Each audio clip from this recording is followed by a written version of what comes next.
উপন্যাস ডায়েরি চ্যানেলের পক্ষ থেকে আপনারা শুনছেন ধূপছায়া। লিখেছেন নূপুর ইসলাম। কণ্ঠে আমি তাসনভা। পর্ব ৮। প্রীতিলার ঘুম ভাঙল ভোরে সাবিহার খোয়ারের মোরগ মুরগির ডাকে। ভোরে তাদের গান শুরু হলো। সাবিহা উঠে খোয়ারের দৌড় খোলা না পর্যন্ত তাদের এই গান এভাবেই চলতে থাকে। সাবিহা এখনও ওঠেনি, তবে উঠে যাবে। গ্রামের বউরা বেলা করে ঘুমোয় না। তার অবশ্য এমন কোনো সমস্যা নেই, কাজকর্ম নেই, ঘুমিয়েছে তাড়াতাড়ি, ঘুম থেকে ভেঙেওছে তাড়াতাড়ি। প্রীতিলা নিজের মতো করে উঠল, খুলে যাওয়া চুলগুলো হাতে খোপা করলো, গায়ের কাপড় গুছিয়ে ঠিক করলো, মশারি সরিয়ে জানালা খুলল। ভোরের কোমল আলো ঘরে আসতেই টেবিলের ওপরেই ব্যাগটা ওপরে চোখ পড়ল। কিসের ব্যাগ? কোথা থেকে এলো বুঝতে পারল না, তাই কিছুটা কৌতূহল নিয়ে প্রথমে ঘরের আলো জ্বালালো। আলো জ্বালিয়ে ব্যাগটা খুলতেই দেখলো অনেকগুলো বই। প্রীতিলার বুঝতে 2 সেকেন্ডও লাগলো না এই বই কোথা থেকে এসেছে। তাড়াতাড়ি ঘুমিয়েছে, হয়তো রাতে পাঠিয়েছে। ঘুমালে সাবিহা তাকে বলেও ডাকবে না, তাই চুপচাপ রেখে দিয়েছে। তাছাড়া ফিরিয়ে দেবে সেই সাধ্য কই। প্রীতিলা বইপ্রিয় মানুষ, বলতে গেলে অনেকটাই প্রিয়। তারেকের ফ্ল্যাটে তার বইয়ের আলাদা তাক ছিল। শাড়ির গহনার লোভ আকাঙ্ক্ষা কখনো তেমন ছিল না। আর খরচের দিকে তারে কখনো কোনো হিসাব চায়নি, তাই ইচ্ছে হলে 2-3টে এমন বই কিনে ফেলতো।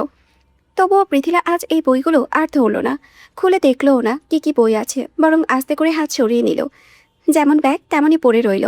পৃথিলা বাটিটা নিভিয়ে বাহিরে চলে এলো। কাল সারাদিন রাত বৃষ্টি হয়ে গিয়েছে, আজ অবশ্য নেই, তবে কোমল নরম মিষ্টি একটা মৃদু বাতাস গায়ে ছুঁয়ে ছুঁয়ে যাচ্ছে। পৃথিলার ভালো লাগছে। এগিয়ে বারান্দায় বসলো। এখানে অবশ্য তেমন বাইরে কিছু দেখা যায় না। মাঝারি সাইজের লোহার গেটে লাগানো আছে। ইমরান ভাই ফেরার সাথে সাথে গেটে তালা ঝুলানো হয়। এমনিতে অবশ্য সবসময় খোলা থাকে, তবে সারিং বাড়ির লোকদের নজরের ভেতরে। চাইলেও এখন হুট করেই কারো বাইরে বা ভেতরে আসা যাওয়া উপায় নেই। তখনই পৃথিলার নজর পড়ল সারেং বাড়ির 2য় তলার বারান্দায়। জাফর লোকটা দাঁড়িয়ে আছে, সোজা পেছনে হাত পোড়ানো, গায়ে ঘরোয়া সাদা ফতুয়া। দৃষ্টি অবশ্য এদিকে নেই, আকাশের দিকে। এই দৃষ্টিতে তাকিয়ে আছে। প্রীতিলার কেন জানি দৃশ্যটা ভালো লাগলো। সে গাছগাছালির ফাঁকের নিচে থেকে দেখছে, তাই আকাশ আর লোকটাকে খুব একটা একই রকম মনে হলো আকাশের এক টুকরো মেঘ ভেসে একটু দূরে চলে এসেছে, এখন ফেরার জন্য কেউ উকি মারছে। তখনই জাফর ফিরে তাকালো। প্রীতিলা কিছুটা থতমত খেয়ে চোখ ফিরিয়ে নিয়ে অবশ্য সেখানে আর বসলো না, এগিয়ে খোয়ারদের দৌড় খুলে দিল। মোরগ মুরগিগুলো ছড়িয়ে ছিটিয়ে গেল। প্রীতিলা আর সেদিকে তাকায়নি, তার তাকানোর প্রয়োজনও নেই। তবে জাফর প্রীতিলাকে যতক্ষণ দেখা গেল চোখ ফেরালো না, আগের মতোই তাকিয়ে রইল। আর থাকতে থাকতেই মনে হলো তারা আসলেই সবাই স্বার্থপর। এই সাথে জয়তনের মুখোমুখি হলো সকালে। জয়তনও ডেকে পাঠালো। দাদি তো এখন চোখের বিষ, সামনে পড়লেও ফিরে দেখে না। দাদি তো মুখ ফেরাতে পারে না, তাই বেরিয়ে যাওয়ার আগেই খবর পাঠালো। তবে কাজের লোক এসে জানালো এরশাদ ভাই গোবে একটু পরে আইতাছে। পরে আসতে শুনে অবাক হয়নি, অবাক হলো ঘুমোচ্ছে শুনে। এর সাথে ঘুম কম, কোনো রকমেই কাকের গোসলের মতো ঘুম তার। ঝলক ঝলক পলক। এই এরশাদ এত বেলা করে ঘুমোচ্ছে। যতন কিছুটা বিস্ময় নিয়েই বসে রইল। তাই পাশে আয়না পান চেঁচে ভর্তা করেছে। ভর্তা করতে গিয়ে তার ফর্সা মুখ লাল হয়ে গেছে। পান চেঁচার নিয়ম আছে, আস্তে আস্তে কষতে হয়। এই মেয়ে শরীরে যত শক্তি আছে সবটুকু দিয়ে চালিয়ে যাচ্ছে। সেই চালিয়ে যাওয়ার মাঝেই চোখ আড়ালেই মুখে কিছুটা পান পুড়েছে। সেই পানে লাল টকটকে হয়ে আছে, দেখতে ভালোই লাগছে। তা না হলে জয়তুন এতক্ষণই দিতেন এক ধমক। সে ছোট পান খাবে।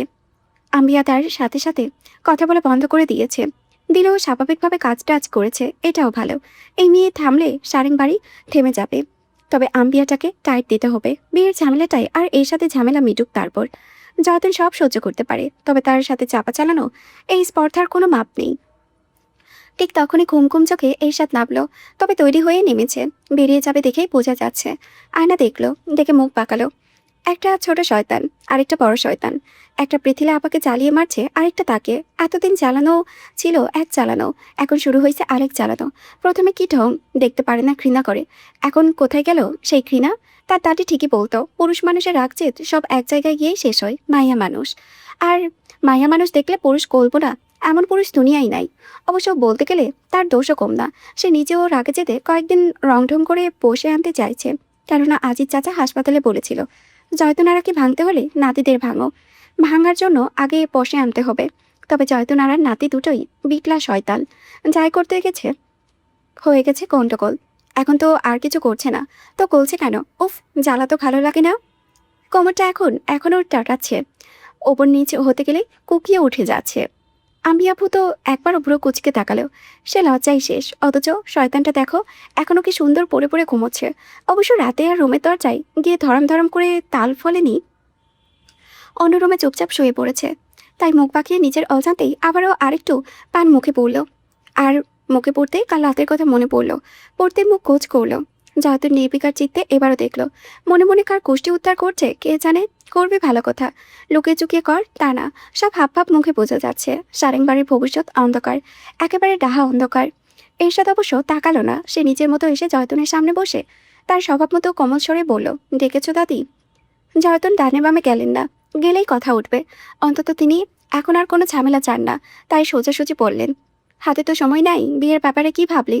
ভাবার কি আছে, সব হয়ে যাবে। কাল থেকে প্যান্ডেলের লোক কাজ শুরু করবে, বাজার টাজার নিয়ে ভাবতে হবে না, সেগুলো আমি দেখব। শুধু দাওয়াতের ব্যাপারটা শাহবাজকে দেখতে বলো, আজকের মধ্যেই বইলো। হাতে আছে 2 দিন, আজকের মাঝে দাওয়াতটা না পৌঁছালে খারাপ দেখায়। হঠাৎ বিয়ে সেইভাবেই ওকে বলতে বলো। তাছাড়া বলার মতো আত্মীয় স্বজন তো আমাদের নাইও, গ্রামের মানুষ, সমস্যা হবে না। আমার একমাত্র নাতনি, পুরনো গহনা আমি দেব না, নতুন চাই। সেগুলোর জন্য সময় দরকার, এখন যা আছে দাও, পরে আমি সব ব্যবস্থা করছি। না, বিয়ের সময় তো সবাই দেখে, পরে তো কেউ দেখে আইব না। তাহলে কি করব? এখন বানাতে দিলেও কমপক্ষে 1 সপ্তাহ লাগবে, অথচ এত সময় মাত্র 2 দিন। ঢাকায় যা, সেখানে নাকি বিশাল বিশাল দোকান থাকে, তাদের নাকি তৈরিই থাকে। ফরহাদের ভাবিও তো সেখানে থেকেই নিতাছে। এত এখন কাজ, এই কাজের মধ্যে ঢাকায় যাওয়া আর সময় কোথায়? কাজ শাহবাজ দেখবো, তুই গহনার ব্যাপারটা দেখ। তাছাড়া জামাকেও তো অন্তত একটা নতুন চেইন, হাতের আংটি দিতেই হইব। আমি পুরনো গহনা দিয়ে জামাই বরণ করবো না। আমার এখন ঢাকায় যাওয়া সম্ভব না, শাহবাজকে বলো। ও বুঝবে, ও জীবনে এসব করেছে। জীবনে করবে না বলে এমন কোনো কথা নাই, করতে দিলেই পারবে। তোর গেলে সমস্যা কি? এইসব উত্তর দিল না। সে যেভাবে বসেছে সে ভেবেই উঠে দাঁড়ালো। জয়তনও তার মতোই বললেন, তা যাবি কেন? আমি তো খারাপই, ভাই বোন সব এখন পর। এরশাদ এবারও উত্তর দিল না, বেরিয়ে গেল। জয়তনও তাতে দাঁত চেপে বসে রইল। আয়না বসে বসে সবই দেখলো। দেখতে দেখতে আরেকটু পান মুখে পড়ল। এরশাদ ভাই ঢাকা যাবে নাকি? আজই চাচাকে জানাতে হবে। অবশ্য তিনি বলেছেন টুকিটাকি সব জানাতে, যেভাবে পারে সেভাবেই জানাতে। এই বাড়ি থেকে একটা সুতোও গেলে যাবে আগে তার হাত হয়েই, তাই নিশ্চিন্তে সব কিছু করতে বলেছে। এরশাদ সোজা বেরোতে গিয়েও থামলো। মেঘনা চাইতেও বৃষ্টি। প্রীতিলা সাবিহাতের গেটের ওখানে দাঁড়িয়ে আছে, গায়ে ছাইরঙা একটা কাপড়, মাথায় সবসময়ের মতো হাত কোপা। জ্বর গত কয়েকদিনের ধাক্কায় কিছুটা শুকিয়ে গেছে, তবুও এরশাদের চোখে অন্যরকম লাগলো। আর এই লাগাই তার ঘোর লাগে, তাই মোহমুক্তের মতো এগিয়ে গেল। কাছে অবশ্য না, কিছুটা দূরে। সেই দূরে দাঁড়িয়ে তাকে বলল, হাঁটতে যাবেন পৃথিলা? পৃথিলা পুরো কুচকে তাকালো, তার চোখে মুখে স্পষ্ট বিরক্তি। তাই বিরক্তি নিয়েই ভেতরে যেতে নিল। এরশাদ আগের মতোই বলল, ভয় পাচ্ছেন? পৃথিলা থামলো, থেমে তার মতোই বলল, হ্যাঁ পাচ্ছি। ভয়ঙ্কর মানুষ থেকে ভয় পাওয়া স্বাভাবিক। নিশ্চিন্তে থাকুন, আমি একটা বিষয় ছাড়া আর কোনো কিছুতে জোর করব না। পৃথিলা শান্ত চোখে তাকালো। এরশাদ হাসলো, হেসে বলল, বিনার বিয়ে, নানান ঝামেলায় থাকবো, এই সুযোগে সপ্তাহখানেকের মধ্যে আর পাবেন না, তাই ভেবে দেখুন। পৃথিলা 1 সেকেন্ডও ভাবল না, ভেতরে চলে গেল। এরশাদ জানতো এমনই হবে, তাই ফিরে সদর দরজার কাছে এলো। বেরোবে তখনই তাকে অবাক করে পৃথিলা আবারও বেরিয়ে এলো, হাতে তার হ্যান্ডব্যাগ। এরশাদ থমকালো। পৃথিলা অবশ্য স্বাভাবিকভাবেই এসে বলল, আমার কিছু কেনাকাটা আছে, সদরে যাব। পৃথিলা প্রথম তাকে কিছু বলেছে, এরশাদের গলা শুকিয়ে আসে। সেই শুকনো গলায় ঢোক গিলে বিনা বাক্যে বলল, আসুন। ভ্যানে দুজন বসলো 2 প্রান্তে। এরশাদ যেমন পা ঝুলিয়ে বসলো, পৃথিলাও তেমন। এরশাদ দেখে বলল, পড়ে যাবেন পৃথিলা, উঠে বসুন। পৃথিলা উত্তর দেয়নি, না উঠে বসেছে। সে বসলো নিজের মতো। আসলে তার কোনো কেনাকাটাই নেই, যদি থাকেও অন্তত এই লোকের সাথে সে কখনো যাবে না।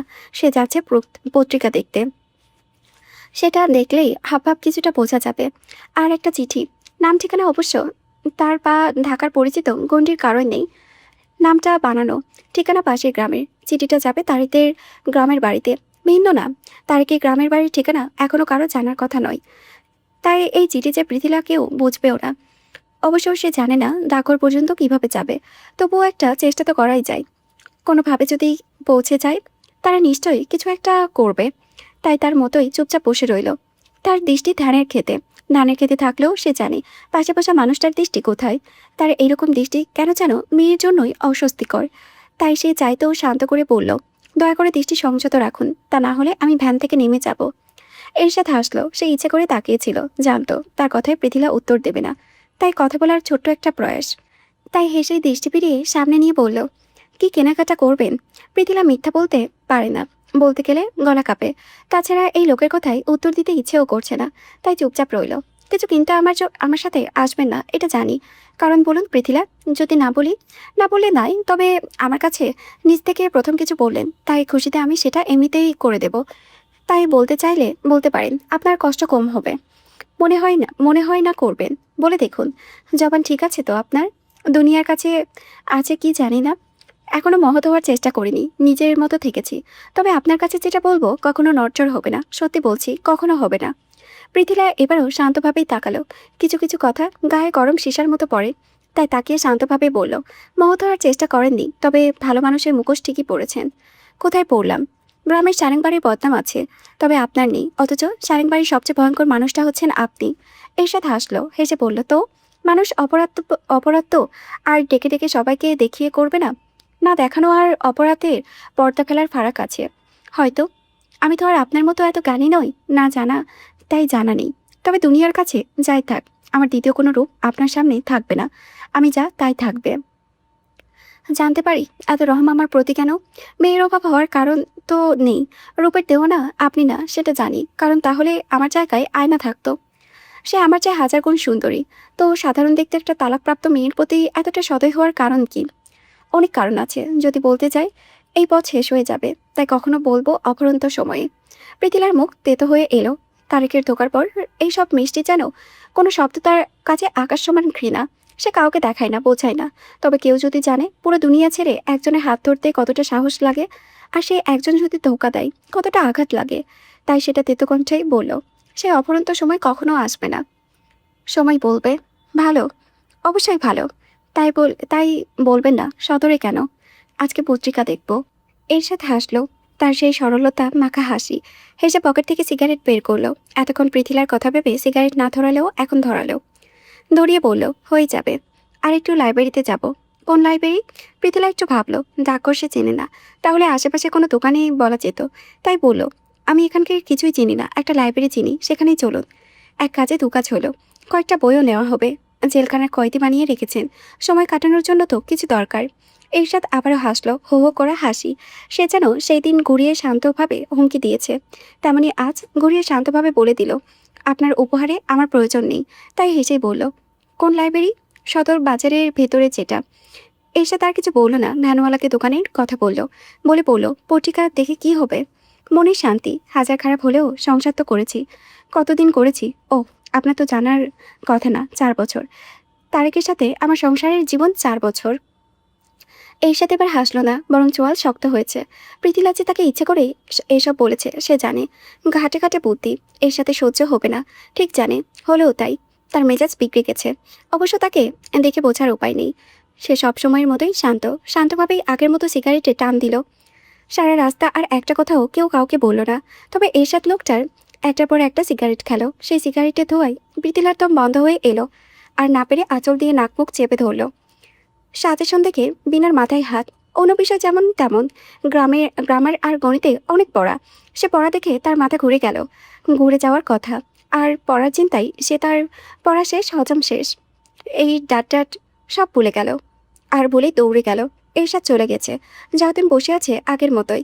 তার মন মেজাজ ঠিক নেই, এরশাদকে সরানো দরকার, তবে মনে হয় না সরবে। নতুন গহনার কথা বলেছে, গহনা ঠিকই আসবে, তার লোকের অভাব নেই। চেনে তো এরশাদকে, কোনো কাজে সে ফেলে রাখে না। তবে সরাবেটা কি করে? ঠিক তখনই বিনা এসে বলল, ফরহাদ ভাইকে আসতে বলো। যতন চিন্তাই ছিল, খেয়াল করেনি, ব্রু কুচকে বলল, কারে আইতে বলবো? ফরহাদ ভাইকে। কোন কালের ভাই তোর? যে কালেই হোক, সেটা তোমার দরকার নেই, তাকে আসতে বলো। ক্যা? দুনিয়ার পড়া বাকি, আমার মাথায় কিচ্ছু ঢুকছে না। জায়তুন দাঁতে দাঁত চেপে তাকালো এরশাদ শাহবাজকে। তিনি উঠতে বসতে বকাবকি করে। আগে শক্তি থাকতে 2-4টা চড়থাপ্পড়ে দিয়েছে, তবে মিনার সাথে কখনো জয়তন করা হয়নি, বরং ধৈর্য নিয়ে বুঝিয়ে সুঝিয়ে সব করেছেন। এখন মনে হচ্ছে কয়টা চড়থাপ্পড়ে এই মেয়েকে দেওয়া দরকার ছিল, তা না হলে আজ এমন বেয়াদব হতো না।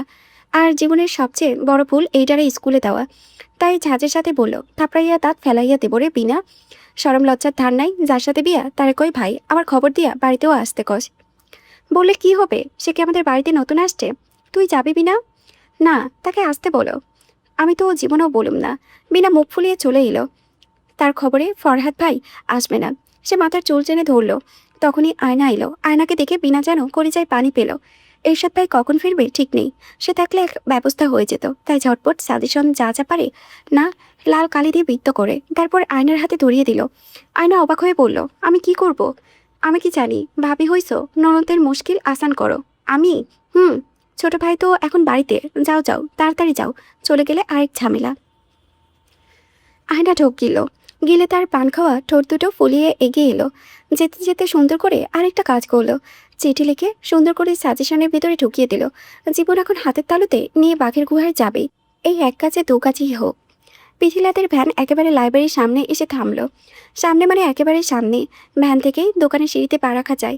একটা দোকানে মেয়ে মানুষ দাঁড়িয়ে দাঁড়িয়ে পত্রিকা দেখবে এমন মনোভাব গ্রামের মানুষের নেই। গ্রামের মহিলারা অতিরিক্ত দরকার ছাড়া সদরে পা মারায় না। কিছু কিছু যদিও দেখা যায় তারা অতি নিম্নবিত্ত, পেটের দায়ে কাজের খোঁজে। এর বাইরে কিছুটা বাঁকা চোখেই তাকায়। তাই সেই বাঁকা নজর থেকে বাঁচানোর জন্যই হয়তো সোজাই রাস্তা। অথচ পৃথিলা এক দুনিয়া থেকে আরেক দুনিয়ায় এসেছে সম্পূর্ণ একা। এখন তার জন্য এই রাস্তার ব্যবস্থা হাসিরই বটে। অবশ্য তার চোখে মুখে হাসি ছিটে পোচাও নেই। সে ভ্যান থেকে নামলো চোখ মুখ কুঁচকে। নিজের গা থেকেই সিগারেটের গন্ধ আসছে। কেউ সাইডে দিয়ে হেঁটে গেলে ভাববে সে নিজেই সিগারেট খেয়েছে। আর সেই গন্ধে তার গা গুলিয়ে আসছে। এইসব ভ্যান ভ্যান থামার সাথে সাথে নেমেছে। সবসময় দূরত্ব বজায় রেখে দাঁড়ালেও এখন দাঁড়ালো পাশাপাশি। দাঁড়িয়ে সব সময়ের মতো সুন্দর মার্জিত স্বরে বলল, আপনি ঠিক আছেন? প্রীতিলা ঠান্ডা ধরনের মানুষ। কাউকে আঘাত বা আক্রমণাত্মক মনোভাবে কখনো হয় না। তবে আজ কেন জানি এই লোকটাকে ঠাটিয়ে একটা চর লাগাতে ইচ্ছে হলো। এই জন্যই হয়তো বলে সঙ্গত সে লোহা ভাসে। এমন পরিবেশে এমন মানুষদের মাঝে আটকে আছে। না চাইতেও স্বভাব পরিবর্তনে এসেছে। তাই কোনো উত্তর দিল না। আস্তে করে শুধু একটু সরে দাঁড়ালো। তার চোখে মুখে স্পষ্ট বিরক্তি। এইসব দেখলো। দেখে ভ্যানওয়ালাকে বলল, এক বোতল পানি নিয়ে আয়। এই ভ্যানওয়ালা সেই ভ্যানওয়ালা। তাই বলতে দেরি দৌড়ে যেতে দেরি হয়নি। যেতে এরশাদ আস্তে করে বলল, বাড়তি কিছু করার চেষ্টা করবে না। যদি মনে করে থাকেন এত মানুষ দৌড়ে গিয়ে সাহায্য চাইবেন আর তারা আপনার কথা শুনেই সারেংবাড়ির কারো উপরে ঝাঁপিয়ে পড়বে, সেটা একদম ভুল। তাই যা করতে এসেছেন শুধু সেতটুকুই করুন। বিশ্বাস করুন এতে আপনারই ভালো। হ্যাঁ, কত ভালো তা তো দেখতেই পাচ্ছি। না পাচ্ছেন না, তাই মনে করুন অনুরোধ করছি। যেভাবে আছেন সেভাবেই থাকুন পৃথিলা। কেন ভয় পাচ্ছেন? এর সাথে হাসলো, হেসে বলল, অতি বুদ্ধিমতীদের ভয় পাওয়া স্বাভাবিক। না, আপনি ভয় পান না নিজেকে। আপনি কখনো আয়নায় দেখেন এরশাদ? এরশাদ উত্তর দিল না। সে আয়না দেখে না বলেই চলে। অনেকদিন পরে একবার দেখেছিল। পৃথিলা যেদিন মিঠা পুকুরে এলো তার পরের দিন, তাও ছোট চাচার রুমে। তার পুরো রুমে কোনো আয়না নেই। পৃথিলা উত্তরে আশাও করল না। সে এগিয়ে গেল, যেতে যেতে বলল, নিশ্চিন্তে থাকুন, আমি যেইটুকুর জন্য এসেছি সেইটুকুই করব। পৃথিলা একাই দোকানে ঢুকলো। এরশাদ ভ্যানের খায়ে হেলানে দাঁড়ালো। দাঁড়িয়ে আবার সিগারেট ধরালো। তবে দৃষ্টি এক জায়গাতেই। সেটা কোথায় বলার অপেক্ষা রাখে না। পৃথিলা নিজেও বুঝলো। তবে এবার কোনো বাড়তি ঝামেলায় গেল না। এই দোকানে নিয়মিত পত্রিকা আসে। সামনেই রাখা পৃথিলা দুটো বইয়ের নাম বলে বলল, আমি কি পত্রিকাটাও দেখতে পারি? দোকানদার বই বের করতে করতে হেসে বলল, দেখেন আপা, জিজ্ঞেস করার কি হলো? পৃথিলা পত্রিকা টেনে নিল। এই পৃষ্ঠা ওই পৃষ্ঠা সব ভালো করে দেখলো। প্রতিদিন নিত্য নতুন অপরাধ হচ্ছে। তারেক তো এমন কেউ না যে প্রতিদিন নিয়ম করে সে খবর চেপে যাবে। এছাড়া বেশ কয়েকদিন হয়ে গেছে, তাই কিছুই চোখে পড়ল না। সে বড় করে শ্বাস ফেলল। ফেলতে না চাইতো এরশাদের দিকে নজর পড়ল। সোজা চোখ বরাবর দাঁড়িয়ে আছে। তারপরে উপায় কি? তাই পড়তেই দেখলো এরশাদ ঠোঁট টিপে হাসছে। তারা পত্রিকা না পড়তে পারলেও এই লোকটা নিয়ম করে পড়েছে। তাই জানতো বলে সহজে রাজি হয়েছে। পৃথিলা চোখ ফিরিয়ে নিল। টাকা বের করার জন্য হ্যান্ডব্যাগ থেকে নিল। তখনই দেখলো ভ্যানওয়ালা ফিরে এসেছে। এসে এরশাদের দৃষ্টি সরেছে। আর সরতেই ঝট করে পৃথিলা ব্যাগ থেকে চিঠিটা বের করে হালকা ধাক্কায় দোকানের কাজ করা সামনের টেবিলের আরেক কোণায় পাঠিয়ে দিল। সে অবশ্য জানে না দোকানদারের নজরে পড়বে কিনা। তবে ভাগ্য ভালো হলে পড়তেও পারে। চিঠিটার উপরে ছোট্ট একটা চিরকুট, না বাড়তি কিছু লেখেনি। এই গ্রামে কে ভালো কে মন্দ, কে সারেংবাড়ির লোক, সে কিছুই জানে না। শুধু লিখেছে, চিঠিটা দয়া করে ডাক করে পৌঁছে দেবেন। যদি ভালো মনের হয় দেবে, না হলে ফেলে দেবে। এখন দেখা যাক ভাগ্য তাকে কোন প্রান্তে নিয়ে যায়। টাকা দিয়ে বই নিয়ে বেরোতে গিয়েও থমকে দাঁড়ালো। দাঁড়িয়ে শান্তভাবে এরশাদের দিকে আবার তাকালো। সে আগের মতোই দাঁড়িয়ে আছে। তবে হাতে এখনো একটা পানির বোতল। ঠোঁটে সেই আগের হাসি। সেই হাসিকে পুরো উপেক্ষা করে পৃথিলা আবার দোকানের ভিতরে এলো। সেই দোকানদার বলল, আপনার দোকানে তো নিয়মিত পত্রিকা আসে। জি আপা, কিছুদিন আগে ঢাকার একটা ফ্ল্যাট বাড়িতে তারেক নামের এক লোকের খুন হয়েছিল। সেটা ব্যাপারে কিছু জানেন? দোকানদার হেসে বলল, জি আপা, জানবো না কেন। 2 দিন আগেও পত্রিকার হেডলাইন ছিল। সে খুনটার কি হয়েছে? কিছু কি ধরা পড়েছে? না আপা, পড়েনি। প্রতিদিন কত খুন হয় কয়টা ধরতে পারে। তবে সন্দেহ এখন সপ্তাহ আগের স্ত্রীর। সেই মেয়ের খবর নাই, তবে মেয়ে নাকি আবার বিরাট পুলিশের মেয়ে। তার বাপেই তো কেসটা এখন হাতে নিয়েছে। সে বলেছে তার মেয়ে কখনো খুন করতে পারে না, বরং হয়তো সে নিজে বিপদে আছে। তা না হলে পালিয়ে থাকবে এমন মেয়ে সে না। প্রীতিলা চমকে তাকালো, চমকে বলল, কে কেস নিয়েছে? ওই যে খুনির আগের স্ত্রীর বাপে। প্রীতিলার বিশ্বাস হয় না, তাই আগের মতোই বলল, আপনি কি তার নামটা বলতে পারবেন? মনে নাই গো আপা, তবে দাঁড়ান, পত্রিকা আছে তো, মাসেরটা জমা করি, তারপর কেজি দরে বিক্রি করি বলে দোকানদারে এক কোনায় থেকে 2 দিন আগের পত্রিকা টেনে বের করলো।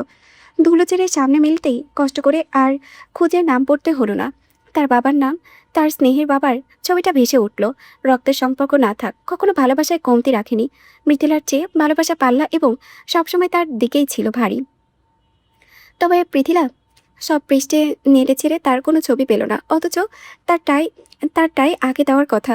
তারেকের সাথে বিয়ের পরে মা তার সব ছবি জ্বালিয়ে দিয়েছিল। হয়তো তাই কোনো ছবি বাবা দিতে পারেনি। তবে তারেকের ফ্ল্যাটে তো থাকার কথা, পুলিশ পায়নি কেন? সে তো কয়েকটা কাপড় আর দরকারি জিনিস ছাড়া কিছুই আনে না। পৃথিলা আর ভাবতে পারল না, চোখে পানি চলে এলো। সে পানি নিয়ে পাশে রাখা কাঠের টোরটার ওপরে বসে পড়ল। কতদিন পর বাবার মুখটা দেখল। আর মা কি তাকে ক্ষমা করেছে? এর সাথে মুখে এখন আর আগের মতো হাসি নেই। সোজা দাঁড়ালো, দাঁড়িয়ে সিগারেটে পায়ে পিষে দোকানদারের দিকে শীতল চোখে তাকালো। দোকানদার আগামাথা কিছুই বুঝলো না, তবে এর সাথে দৃষ্টিতে ঠোক গিলল। সারেং বাড়ির মানুষদের ভয় পায় না, এই অট্টগ্রাম বাজারে সদরে এমন মানুষ কমই আছে। আয়না আস্তে করে উকি দিল। অবশ্য স্বাভাবিকভাবেই দরজার সামনে দাঁড়িয়ে দেখলো সমস্যা নেই, পুরো দরজাটা হাত করে খোলা। এই বান্তা ঘুমালে দিন দুনিয়া হুঁশ থাকে না।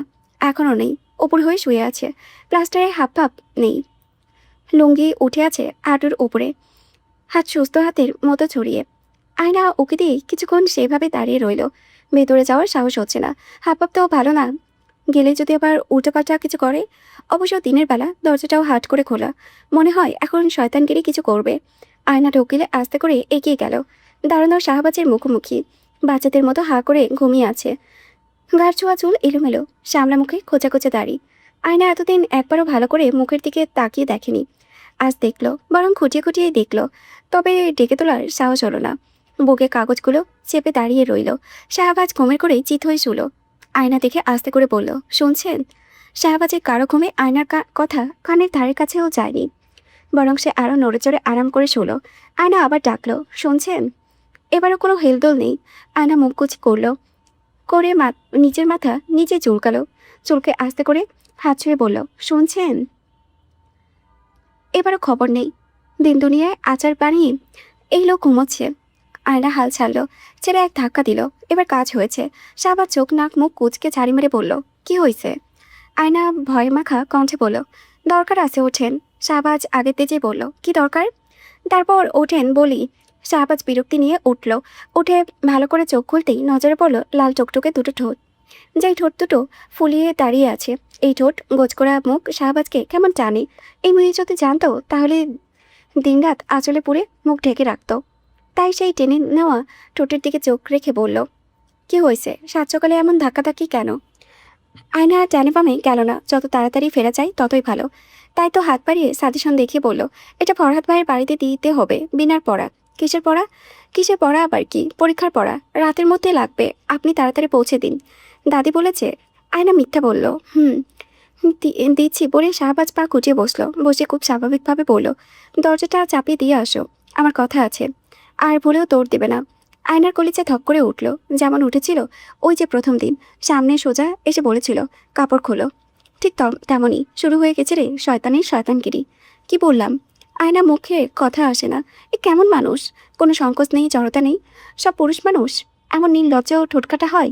কি জানি আল্লাহ। আমি উঠবো? আয়না ঢোক গিলল, গিলে আস্তে করে বলল, কথা বলতে দরজা চাপানো লাগবে কেন? কারণ আপনাকে দেখে আজকাল মাথা ঠিক রাখতে পারি না। দেখা গেল কথা বলতে বলতে মাথা বিগড়ে গেছে।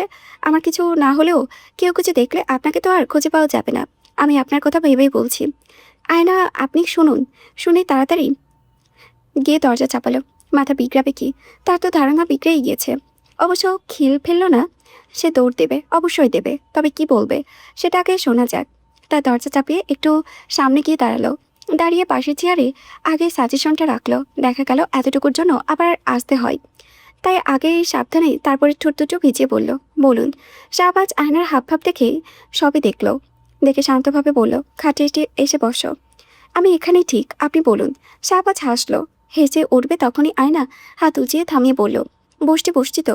বলে শাহবাজের ঠিক বরাবর খাটের আরেক প্রান্ত কোনো রকমে বসলো।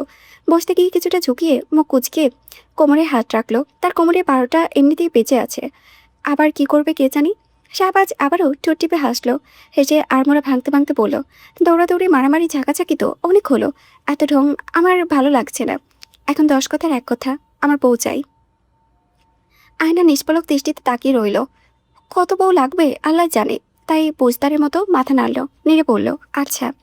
শাহবাজ অবাক হলো, অবাক হয়ে বলল, আমি কি বলছি আপনি বুঝেছেন? আয়নার সাথে সাথে মাথা নাড়ল, নেড়ে বলল, আপনার বউ লাগবে। এখন আমার তো কিছু করার নেই, দাদিকে বলেন। শাহবাজ পুরো কুচকালো, কুচকে বলল, দাদিকে বলবো মানে? মানে আবার কি? আপনার বউ লাগবে, এখন আমি কি করব? আমি থাকি 4 দেওয়ালের ভেতরে, যা করার দাদিই তো করতে পারবে। শাহবাজ নিজেও বুঝদারের মতো মাথা ঝাঁকালো। ঝাঁকাতে ঝাঁকাতে চট করে উঠে দাঁড়ালো।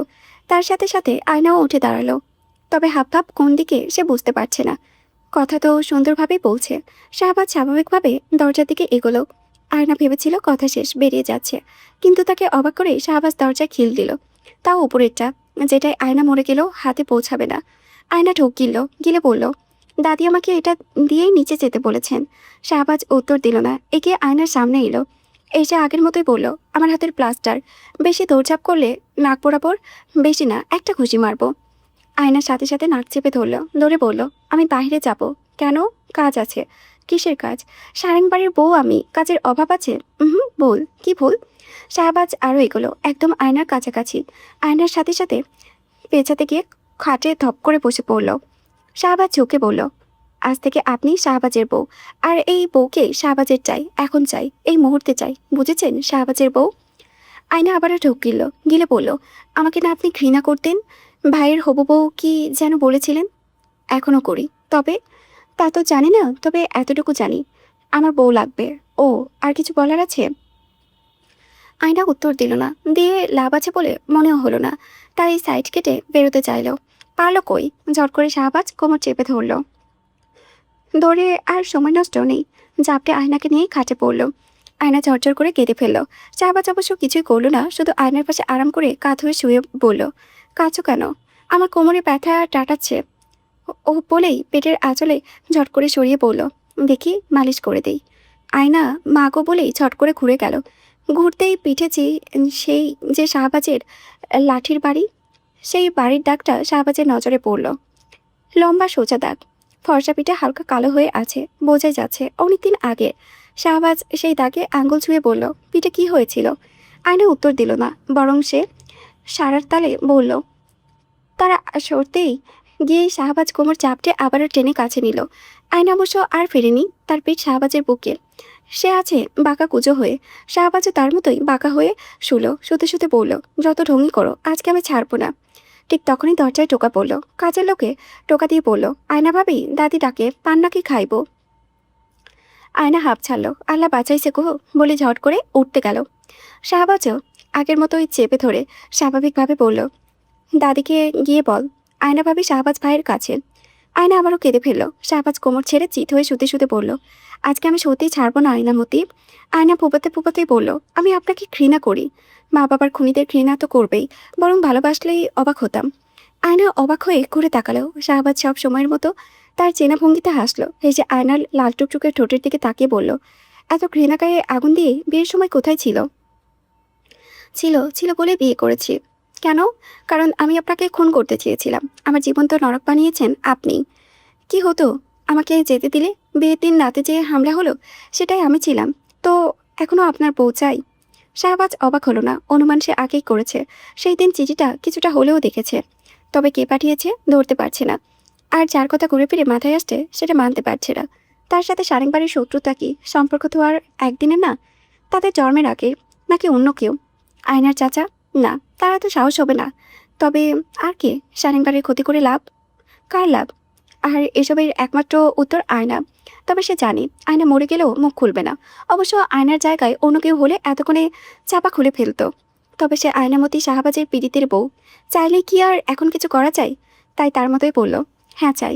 আপনি আমার কাছে এলে গলায় দড়ি দেব, আজই দেব, এ ঘরে ফ্যানের মধ্যেই দেব।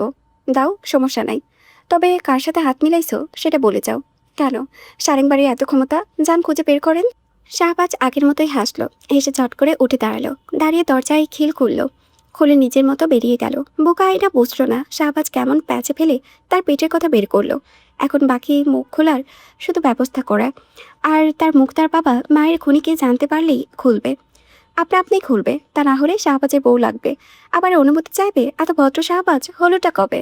সারেং বাড়িতে বিয়ের সানায় না বাজলেও মহাজন বাড়িতে ঠিক বেঁচে উঠল, ভালোভাবে উঠল। তাদের আত্মীয় স্বজন অনেক। ফাতেমা আশেপাশের মানুষের সাথে মিল মহব্বত দিয়ে মিলেমিশে থাকে।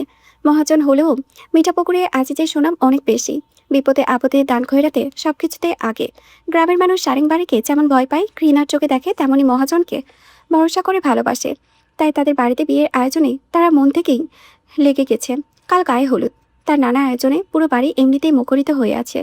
তার মধ্যে ফাতেমার অনেক খাতিরের মানুষ তো টিপ্পানি কেটে বলেছে, মেয়ে আর পাও নাই, জয়তুন আবার আর নাতনি। ফাতেমার সাদাসিধে মানুষ, মনের মানুষ। তিনি শুনে হাসেন। ফরহাদ তার প্রিয় সন্তান, তার স্বামীর ওপরে তার পুরো বিশ্বাস। সে জেনে বুঝে শুনেই ছেলে খারাপ হবে এমন কিছু করবেই না। বরং এই বিয়েতে সবচেয়ে খুশি সে। এত লোক থাকতে নিজ হাতে সব করেছে। ঘুরে ফিরে আত্মীয় স্বজনদের খবর খোঁজ নিচ্ছে, আশেপাশের গ্রামের মানুষদের নিজেকে দাওয়াত দিয়েছে। তখনই মনে পড়ল দুপুরে আড়ত থেকে তিনি বিনার পড়ার কিসের কাগজ যেন পাঠিয়েছেন। বলেছেন ফরহাদ স্কুল থেকে ফিরলে দিতে। স্কুল থেকে ফিরেছে বিকেলে। এখন সন্ধ্যা হয়ে চলল। এত ঝামেলার মাথা থেকে বেরিয়ে গিয়েছে। ফাতেমা কাগজ নিয়ে দৌড়ে গেলেন। কথায় আছে, যার বিয়ে তার খবর নাই, পাড়াপড়শি ঘুম নাই। তাদের হয়েছে সে অবস্থা। তারা বিয়ে বিয়ে করে মরেছে। এদিকে যার বিয়ে সে দিব্যি আরামসে ঘুরে বেড়াচ্ছে, স্কুল করেছে। এমনি সোজা ঘোষণা দিয়েছে তার রুমে যাওয়া নিষেধ, একদম নিষেধ। বিয়ে বাড়ি এত আত্মীয় স্বজন রাখলেও খেয়াল রাখা যায়? পোলাপান সব যে যেখানে পাচ্ছে হুটোপুটি খাচ্ছে। ওই রুমে কখন গিয়েছে বলতেও পারে না। স্কুল থেকে ফিরে দেখে এক একটা তো প্রায় তুলে আছাড় মেরেছে। তার ভাগ্নির ছেলে। ভাগ্যের দেখে নাই, এমনিতেও সাত ঝামেলা ছাড়া বিয়ে হয় না। এদিকে তার ছেলেরই ইচ্ছে মহা ঝামেলা। তাই জয়তনারার নাতনি বলে তারা ভয় পাবে কি? তারা তো ওই মেয়েটার জন্যই ভয় করেছে। ফরহাদ পরীক্ষার খাতা নিয়ে বসেছে, চোখ মুখ কুচকে এমনভাবে খাতা দেখছে যেন খাতার মালিককে পেলে ছাল তুলে নেবে। ফাতেমা দেখে বড় একটা শ্বাস ফেলে এগিয়ে এসে ছেলের সামনেই সাথীসন ধরে বলল, নে ধর, তোর ছাত্রী পাঠিয়েছে। ফরহাদ বিরক্তি মুখে চোখ তুলে তাকালো। দেখে চিনতে এতটুকু সমস্যা হলো না, তাই স্বাভাবিকভাবে টেনে হাতে নিল। ব্রু কুচকে গোল গোল চোখে লাল বৃত্ত করে দেখল। বইয়ে পড়া বিনা পারে, ভালোভাবেই পারে। তবে এই নিয়ম ঠিক রেখে কিছু কিছু প্রশ্নে পরিবর্তন আনা হয়েছে। স্বাভাবিক, পরীক্ষা একটু অন্যভাবে তো আসবেই। তার প্রস্তুতি হিসেবে স্কুল থেকে সেইভাবেই দিয়েছে। ক্লাসে অবশ্য বুঝিয়ে দেওয়া হচ্ছে, স্কুলে যাচ্ছে না তাই সে জানেও না। ফরহাদ থেকে সাইড টেবিলে রাখলো। খাতা দেখা বাকি আছে দু তিনটে, সে খাতায় আবারও মনোযোগ দিল। ফাতেমা দেখে বলল, কাল থেকে কিন্তু আর স্কুলে যেতে পারবি না। ফরহাদ এমনিতেও যেত না, পুরো গ্রামের মানুষ জানে বিয়ে, গেলে সবাই অন্য চোখে দেখবে। তাই খাতা দেখতে দেখতে শুধু মাথা নাড়ল। বিয়ের কোনো কিছুই তো দেখলি না। দেখার কি হলো? ও মা, তোর বউ সব ঠিক আছে কিনা দেখবি না? আমার বউ এখনো হয়নি, বাকি আর কি অনেক কিছুই। ফাতেমা আর কথা বাড়ালো না। বিয়ে বাড়ির কাজের তো অভাব নেই। এদিকে তার বড় বউ হচ্ছে টেপের রানী, কাজের বেলা কিছু নাই। তাই নিজের মতো চলে যেতে গিয়েও আবার ফিরে এসে বলল, এর আগে তোর আরও দুবার বিয়ের কথাবার্তা হয়েছে। ঠিক আছে, ঝামেলা করিসনি, তবে আগ্রহ দেখাসনি। তারা নিজেরাই সরে গেছে। এবার এমন কিছু করিস না বাপ, মেয়েরা শুধু ভাত কাপড়ের জন্য স্বামীর বাড়ি আসে না। ফরহাদ উত্তর দিল না, নিজের মতো খাতা দেখতে লাগলো। ফাতেমা ছেলের প্রতি একটুও তবুও বিরক্ত হলেন না, বরং মাথায় স্নেহ নিয়ে একবার হাত বুলিয়ে দিলেন, দিয়ে নিজের মতো চলে গেলেন। আর যেতে ফরহাদ সাজেশনটার দিকে তাকালো। নিশ্চুপ কিছুক্ষণ তাকিয়ে রইল, তারপর হাতের খাতাগুলো গুছিয়ে উঠে দাঁড়ালো। সারেংবাড়িতে বিয়ের আয়োজন বলতে এরশাদ দুনিয়ার বাজারের সদাই করে পাঠিয়েছে। যেমন বিয়ের বাজার, তেমনই ছেলে থেকে ছেলের বাড়ির জন্য যাবতীয় যা লাগবে সব। এছাড়া আরও তেমন কিছু নেই। বাহিরের আয়োজন যা, তা সব সকালে সকালে থেকে শুরু হয়েছে। অন্য সময় হলে আম্বিয়া নিজ থেকেই বিয়ের আয়োজনে লেগে যেত, তবে এখন যেতটুকু দরকার শুধু সেতটুকুই করেছে। আর আয়না এত কাজ কোন দিকে যাবে দিশেই পাচ্ছে না। তবে আম্বিয়ার সাথে বেশ ভাব জমেছে, কিছু করুক আর না করুক তার পেছনে পেছনে ঠিক করছে। জায়তুন বসে বসে সবই দেখলো, তার মন একটু আর্দ্র হয়ে আছে। বিয়ে বাড়ি, অথচ বিয়ের কোনো আমেজ নাই। কাজের লোক হাজার থাক, বিয়ের কর্ত্রী না থাকলে, বাড়ির কর্ত্রী না থাকলে কোনো আয়োজনে আয়োজন হয় না। এই যে মেয়েটার বিয়ে, ভালো মন্দ কেউ বুঝিয়ে বলবে সেই মানুষটাও নাই। তখনই দেখলো ফরহাদ আসছে, হাতে মোড়ানো একটা কাগজ। জয়তুনের আক্রমণ ফুরুত হয়ে উড়ে গেল, যেতেই পুরো বুঝকে তাকালো। আজকালকার ছেলে মেয়েদের রং ঢং তার মাথায় কুলোয় না। রাত পোহালে গায়ে হলুদ, আর এইদিকে জামাই শ্বশুরবাড়ি এসে হাজির। তাই ভেতরে আসতেই ভ্রু কুচকে বলল, কাহিনী কিরে ফরাইদ্দা? ফরহাদ শান্ত চোখে তাকালো। এই বুড়ি আর জীবনে ভালো হবে না, তাই শান্তভাবে বলল, কোনো কাহিনী নেই। বিনা কোথায়? বিনা কোথায় মানে? বিয়ের আগে জামাই বউয়ের যে মুখ দেখতে হয় না, জানিস না? না জানি না, প্রথম বিয়ে তো তাই। আবার করতে গেলে তখন ঠিক জেনে যাব। আবার করতে গেলে মানে? কয়টা বিয়ে করার ইচ্ছা? দেখি মন কয়টা করতে চাই। ইত্রামি করছোস? ফরহাদ আর দাঁড়ালো না, তাকে আবার ফিরতে হবে। এখানে দাঁড়িয়ে সময় নষ্টের মানে হয় না। বিদ্যাসাগরী বিদ্যার জাহাজেই থাকার কথা। তাই বিনা রুমে যেতে যেতে বলল, করলেও দোষ কি? সম্পর্ক তো ইট্রামিরই। তোর ইট্রামির খ্যাতা পুরি। খবরদার আমার নাতির রুমে যাবি না। ফরহাদ শুনলও না, তবে যেই উত্তর তার মাথায় এসেছে সেটা দিলে এই বুড়ি এখানেই টাসকি খেয়ে পড়ে যাবে। তাই চুপচাপ নিজের মতো চলে এলো। আর আসতেই একটা ভুল করে ফেললো। জয়তুন আর কথার তালে তালে তালে এসেছে, তাই সোজা ঢুকে গেছে। দরজায় টোকা দিতে ভুলে গিয়েছে, আর গেছে বলেই থমকে দাঁড়ালো। বিনা পড়ার টেবিলে বসা, চুল ছাড়া, গায়ে ওড়না নেই, পা দুটো গুটি গুটি চেয়ারে তুলে বাচ্চাদের মতো পড়েছে, তাকে খেয়াল করেনি। ফরহাদ হাঁপ ছাড়লো, ছেড়ে আস্তে করে দু কদম পেছালো। পেছিয়ে পর্দার আড়ালে দাঁড়িয়ে গলা খাকারি দিল। বিনা বলতে গেলেই লাফিয়ে উঠল। এই খাকারি কার জন্য সে জানে, ভালো করেই জানে। তাই কোনো দিকে যাবে দিশে পেল না। ওনা কই, চুলের রাবার কই, হাতের নাগালের জিনিসও তার চোখে পড়ল না। একবার রুমের দিকে গেল, আরেকবার ওই দিকে। পায়ে তার পা ঝাপ। সেই ধ্বনি পুরো রুমে ঝকমক করতে লাগলো। তার এই ঝমঝম সুর আর ঢেউ খেলানো চুল উড়িয়ে পুরোপুরি দৌড়ি ফরহাদ পর্দার আড়ালে দেখা গেল। দেখে আজকে আর বিরক্ত হলো না, বরং নিজের অজান্তে ঠোঁট টিপে একটু হাসল। সেই হাসি অবশ্য ক্ষণিকের। বিনা একটু ধাতস্থ হতেই স্বাভাবিকভাবে এগিয়ে গেল, গিয়ে চেয়ার টেনে বসল। হাত তুলে অবশ্য তাকালো না। বিয়ে নিয়ে হাজার গা ছাড়া থাক, বিয়ে তো করবে, বিয়েই না চাইতো একটা অস্বস্তি ঠিক জেগে ওঠে। মিনার ক্ষেত্র তাই হলো। এই বেলা পর্যন্ত বিয়ের কোনো কিছু মনে হলো না। এই যে কালো শার্ট গায়ে মানুষটাকে দেখলো, তখনই মাথার ভেতরটা ভো ভো করতে লাগলো। কাল বাদে পরশু তাদের বিয়ে। এই যে তার এতদিনের নিজের হাতে সাজানো গোছানো চেনা পরিচিত রুম, রুমের জিনিস প্রতিটা কোণা, এই যে ছোটবেলা থেকে বেড়ে ওঠা নিজের বাড়ি, সব সব পর হয়ে যাবে। এদের মায়া ছিঁড়ে ছেড়ে চলে যাবে, যেতে হবে এই যে এই মানুষটার ঘরে, যাকে নিয়ে কিছু ভাবতেও, তার ভালো দেখাতেও পারে না। বিনার এই মুহূর্তে পানি চলে এলো চোখে। সেই পানি সে লুকাতে পারল না, বরং এই হাত ওই হাত দিয়ে চোখ থেকে গড়িয়ে পড়ার মুহূর্তে মুছল। ফরহাদ না তাকিয়েও বুঝলো, বুঝে তার মতোই বলল, পড়বি না, চলে যাব। বিনা মুখে কিছু বলল না, তবে চোখের পানি নিয়ে চেয়ার টেনে বসলো। বসতেই ফরহাদ তার মতো খাতা কলম টেনে নিল। জয়তনারা বসার ঘরে বসে গজগজ করতে লাগলো। আয়না দেখে ঠোঁট টিপে হাসছে। হেসে নিজের থেকেই সন্ধ্যার নাস্তা পানি দিয়ে এলো। হাজার হলেও বাড়ির জামাই। অবশ্য জামাই বউয়ের কোনো কিছু তার নজরে পড়ল না। দুজন টেবিলের দুই প্রান্তে বসা। ফরহাদ ভাই নিজের মতো অঙ্ক বোঝাচ্ছে, বিনা মনোযোগ দিয়ে দেখছে।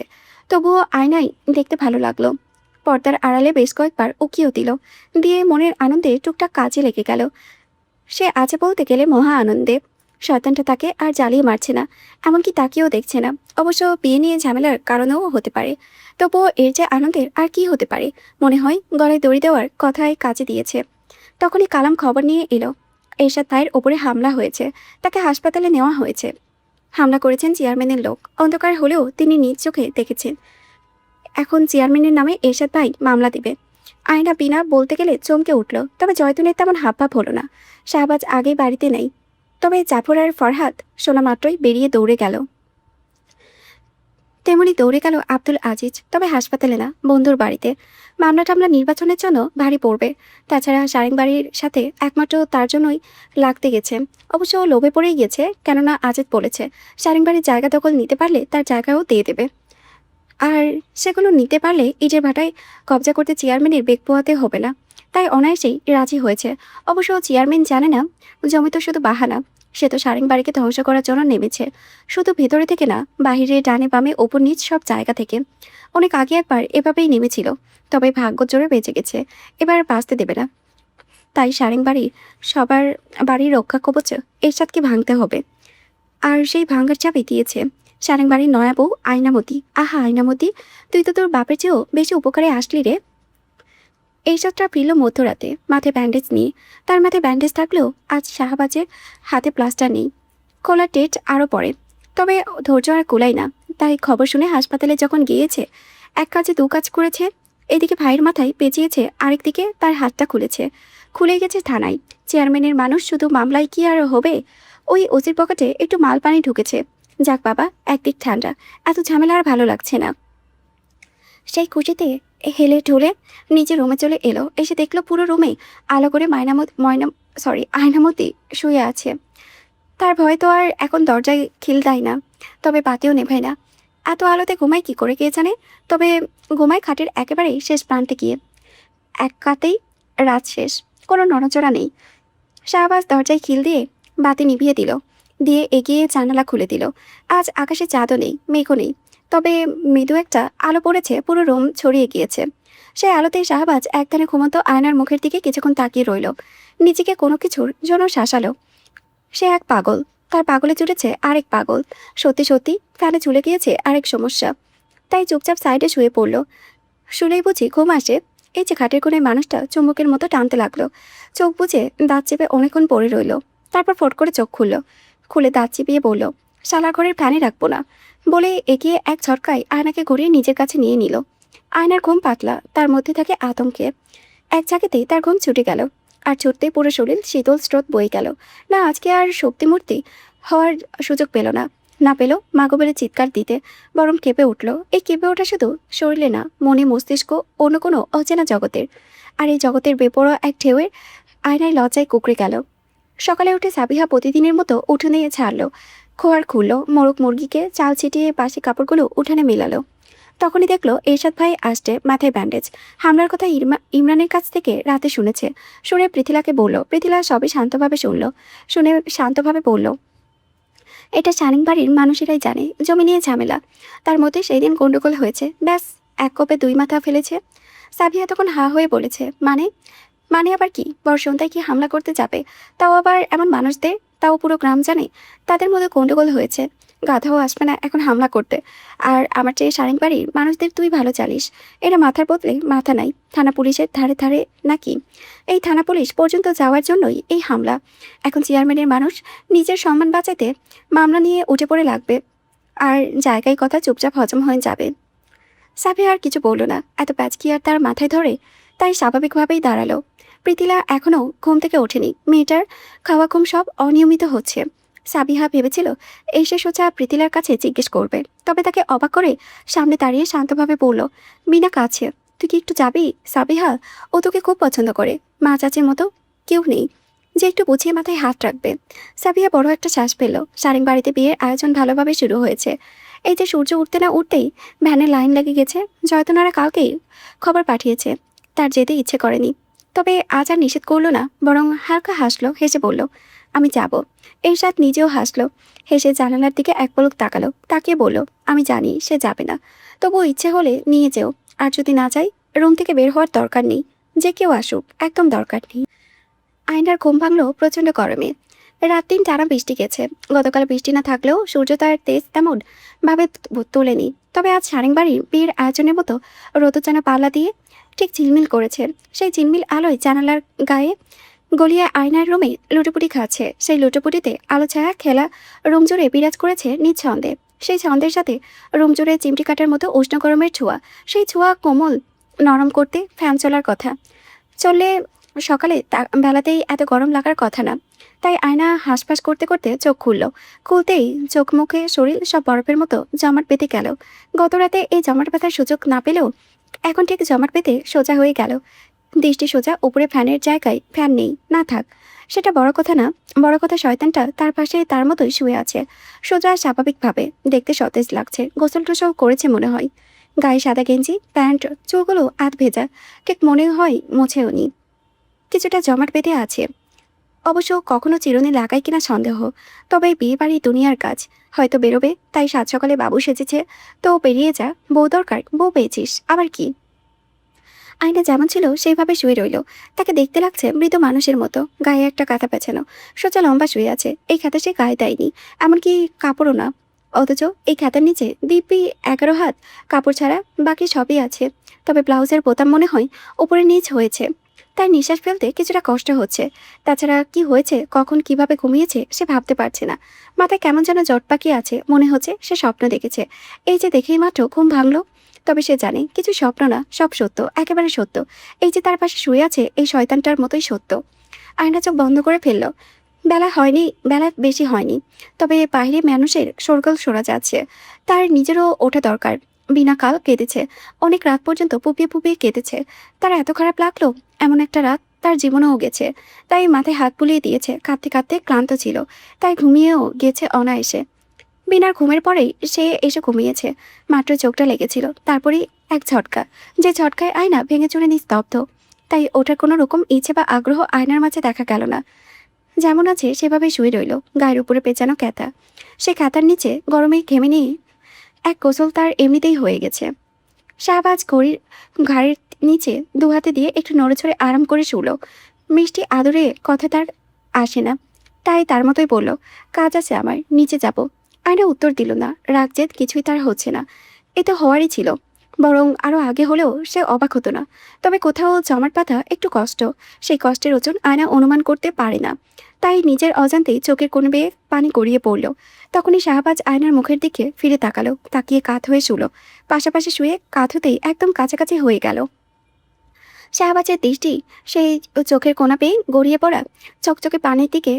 সেখানে দৃষ্টি রেখে আয়না যেমন দুনিয়াতে অকাজ করে সোজা বলে, আমি কিছু করিনি, ঠিক সেভাবেই বলল, আমি কিচ্ছু করিনি। আয়নার সাথে সাথে শাহবাজের দিকে মুখটা ফেরাতেই দুজনের মুখ একদম মুখোমুখি হলো। শাহবাজ হাসলো, হেসে বলল, বশীকরণ চেয়েছ, হয়েছে। এখন তো জ্বলছো কেন? আমি তো ভাই ভালোই ছিলাম, এটা দেখিয়ে ওটা দেখিয়ে মাথা নষ্ট কে করেছে? আয়না রাগে ফুঁসে ঠোঁটে ঠোঁট চাপলো। শাহবাজ সেই রাগ দেখে বলল, কাল নাগিনী তো আর এমনি এমনি বলি না। এই যে এত সুন্দর করে ফুসফুস করেন, কোনো মানুষের দ্বারা তো আর সম্ভব না। তাই আর যাই করেন, শাহবাজের বউ হয়ে যখন গেছেন, আপনার আর মুক্তি নেই। তাই নিচে যাব আমি। কোনো কাজ টাজ থাকলে বলেন। যে মরা মানুষের মতো পড়ে আছেন, ভয়ে আমার জান যায় যায় অবস্থা। আয়না চোখ মুখ কুচকে কিছুক্ষণ তাকিয়ে রইল, তারপর মুখ ফিরিয়ে নিল। শাহবাজ আগের মতোই হাসল, তার সেই চিরচেনা হাসি। হেসে আশীর্বাদের মতো মাথার উপরে হাত রেখে বলল, বউয়ের মুখ দেখে নাকি কিছু দিতে হয়? আমি তো ভাই না দিয়েই দুনিয়া দেখে ফেললাম। তাই যাও, দুনিয়ার সবচেয়ে মূল্যবান জিনিস দোয়া দিয়ে দিলাম। বিবাহ জীবনে সুখের হোক, স্বামী সোহাগী হোক, 10 বাচ্চার মা হোক। ভাই, উপন্যাস জগতের সবচেয়ে জাউরা নায়ক হচ্ছে এই শাহবাজ। শান্তশিষ্ট আয়নায় নিজেকে আর দমাতে পারল না, ঝট করে ঘুরে একটা ধাক্কা দিতে গেল। শাহবাজ যেন এই সুযোগেরই অপেক্ষায় ছিল, তাই আয়না আগেই সেই ঝট করে জাপটে ধরে চেপে ধরল। ভালো করেই ধরে বলল, খুন করতে চেয়েছ, হয়ে গেছি খুন, যাও তুমি সফল।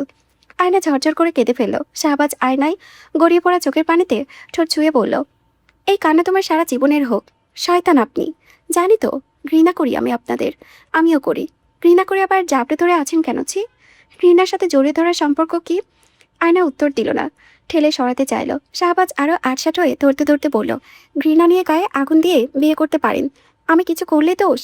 পাগল কুত্তায় কামড়েছিল যে, তাই তো গিয়েছিলাম বিয়ে করতে। হক কথা। তখনই দরজায় টোকা পড়ল। শাহবাজ আর তেজ নিয়ে বলল, কি? দাদি ডাকে, যা ভাগ। কাজের লোক ভাগলো কি না কে জানে। তবে আয়নায় দাঁত চেপে বলল, ভুল হয়েছে আমার, মরণ ভুল। সেই দিন রাতে বাড়িটা ঠিক মাথায় ফেলা দরকার ছিল। ভুল করেছ, মাসুল তো গুনতেই হবে। আমি না, আপনারা গুনবেন। শাহবাজ বড় একটা শ্বাস ফেলে বলল, কাজ টাজ গুছিয়ে রাতের ট্রেনে ঢাকা যাব আমি। সকালের মধ্যে ফিরে আসবো। আমাকে বলছেন কেন? যান গিয়ে মরেন। শাহবাজ হাসলো, হেসে বলল, এত তাড়াতাড়ি মরছি না গো বউ, এখনো অনেক জ্বালানো বাকি। বলে আর সময় নষ্ট করলো না, ঝট করে উঠে দাঁড়ালো। দরজায় খিল খুলে আয়নার দিকে আর তাকালো না। ধস্তাধস্তি করে কাতার সরে গেছে, তাকালে আর বোঝানো হবে না। এই এলোমেলো চুলগুলো হাত দিয়ে পেছনে ঠেলতে ঠেলতে নিজের মতোই বেরিয়ে গেল। ঢাকায় সে যাবে আসলে আয়নার খালার খোঁজে। প্রমাণ ছাড়া কিছুতেই কিছু করা যাবে না। এটা একদিনের সম্পর্ক না, অনেক পুরনো সম্পর্ক। তার মধ্যে আছে ফরহাদ ভাইয়ের আর ভাইয়ের বন্ধুত্ব। আর সবচেয়ে বড় কথা, তাদের একমাত্র বোন। গ্রামেগঞ্জে বিয়ে ভাঙা সহজ কথা না। টাকা যতই থাক, ভালো ঘর থেকে আর সম্মত আসবে না। তাই যে করে হোক বিয়ের আগে তার সত্য জানতে হবে। সত্য জানলে আঙ্গুল তার বোনের দিকে আর আসবে না। আয়না নিচে নামলেও অনেকটা সময় পরে। সে ভালো করে জানে নামতেই জয়তুনারা এক গাদা কথা শোনাবে। হলেও তাই। তাকে দেখেই বিরক্তি মুখে বললেন, কাম দেখলেই তোমাকেও অসুখ শুরু হয়। শরীর খারাপ বুঝলাম, তা না খেয়ে পড়ে থাকলে হইব? যাও আগে খাইয়া লও, বিনারে গোসল দিবে। ভাবি ননদের বিয়ার থাকবো সবার আগে? না, তারে খুঁজেই পাওয়া যায় না। পরে বাড়ির বউ আয়সা সব করতাছে। যাও তাড়াতাড়ি খেয়ে সাবিহার হাতে হাতে করো। জহরে আজান পড়লো বলে আর সময় পাওয়া যাব না। সেই বাড়ি থেকেও তো মানুষ আইব। আর শোনো, নাইচা নাইচা আবার তুমিও গায়ে হলুদও বাড়ি যাইগো না আবার। আমার এইসব একদম পছন্দ না। বউ মানুষকো কিসের অত ফালাফালি? আয়না দাঁড়িয়ে দাঁড়িয়ে শুনলো শুধু। তার শরীরটা সত্যিই ভালো লাগছে না। তাই কথা না বাড়িয়ে এগিয়ে খাবার ঘরে গেল। মন মেজাজ শরীর কিছুই ঠিক নেই। খেলে যদি একটু ভালো লাগে। তাই নিজের হাতেই খাবার নিল। নিয়ে বসবে তখনই আম্বিয়া বউ এলো। আয়নাকে দেখে বলল, শরীর নাকি ঠিক ঠিক নাই? কে বলল? শাহবাজ। ও, বলে খাওয়ার মনোযোগ দিল। আম্বিয়া কাজ করতে করতে আর চোখে তাকালো। চোখ মুখ ফুলে আছে, মাথায় ঘোমটা, তবুও বুঝলো চুল ভেজা। সে চোখ ফিরিয়ে নিতে নিতে বলল, শরীর বেশি খারাপ থাকলে শুয়ে থাকো, আমি তো আছি। আয়না মলিন হাসলো, হেসে বলল, মন ঠিক নাই গো আম্বিয়া বউ, সেটার জন্য কি করব? আম্বিয়ার হাত থেমে গেল। থেমে শূন্য দৃষ্টিতে তাকালো। আয়না আগের মতোই খেতে খেতে বলল, এই বাড়িতে আমার কেউ ভালো নেই আম্বিয়াপু। আমি আমার নসিব মেনে নিয়েছি, তুমিও নিয়েছো। তবে আমরা চাইলে একজনকে বাঁচাতে পারি। আম্বিয়ার কিছু বুঝে আসে না। সে পুরো কুচকে তাকায়। আয়না দেখে আবারও মলিনভাবে হাসলো। মহাজন বাড়ি থেকে গায়ে হলুদের মানুষ এলো বিকেলে। ততক্ষণে সারেং বাড়ির বিয়ের রঙে রঙে রাঙা হয়ে গেল। আত্মীয় স্বজন না থাক, আশেপাশে গ্রামের মানুষ আছে। বিয়ে বাড়িতে আর যাই হোক, মানুষজন আসবে যাবেই। তাই আজ সদর দরজা হাট করে খুলে দেওয়ার হয়েছে। বসা ঘরে বসেছে জয়তুনের সাথে মুরব্বীদের পানের আড্ডা। উঠোনে জাফরের সাথে পুরুষদের জমজমাট আলাপ। বাচ্চা কাচ্চা মহিলাদের গীতি বাড়ি মুখরিত হয়ে আছে।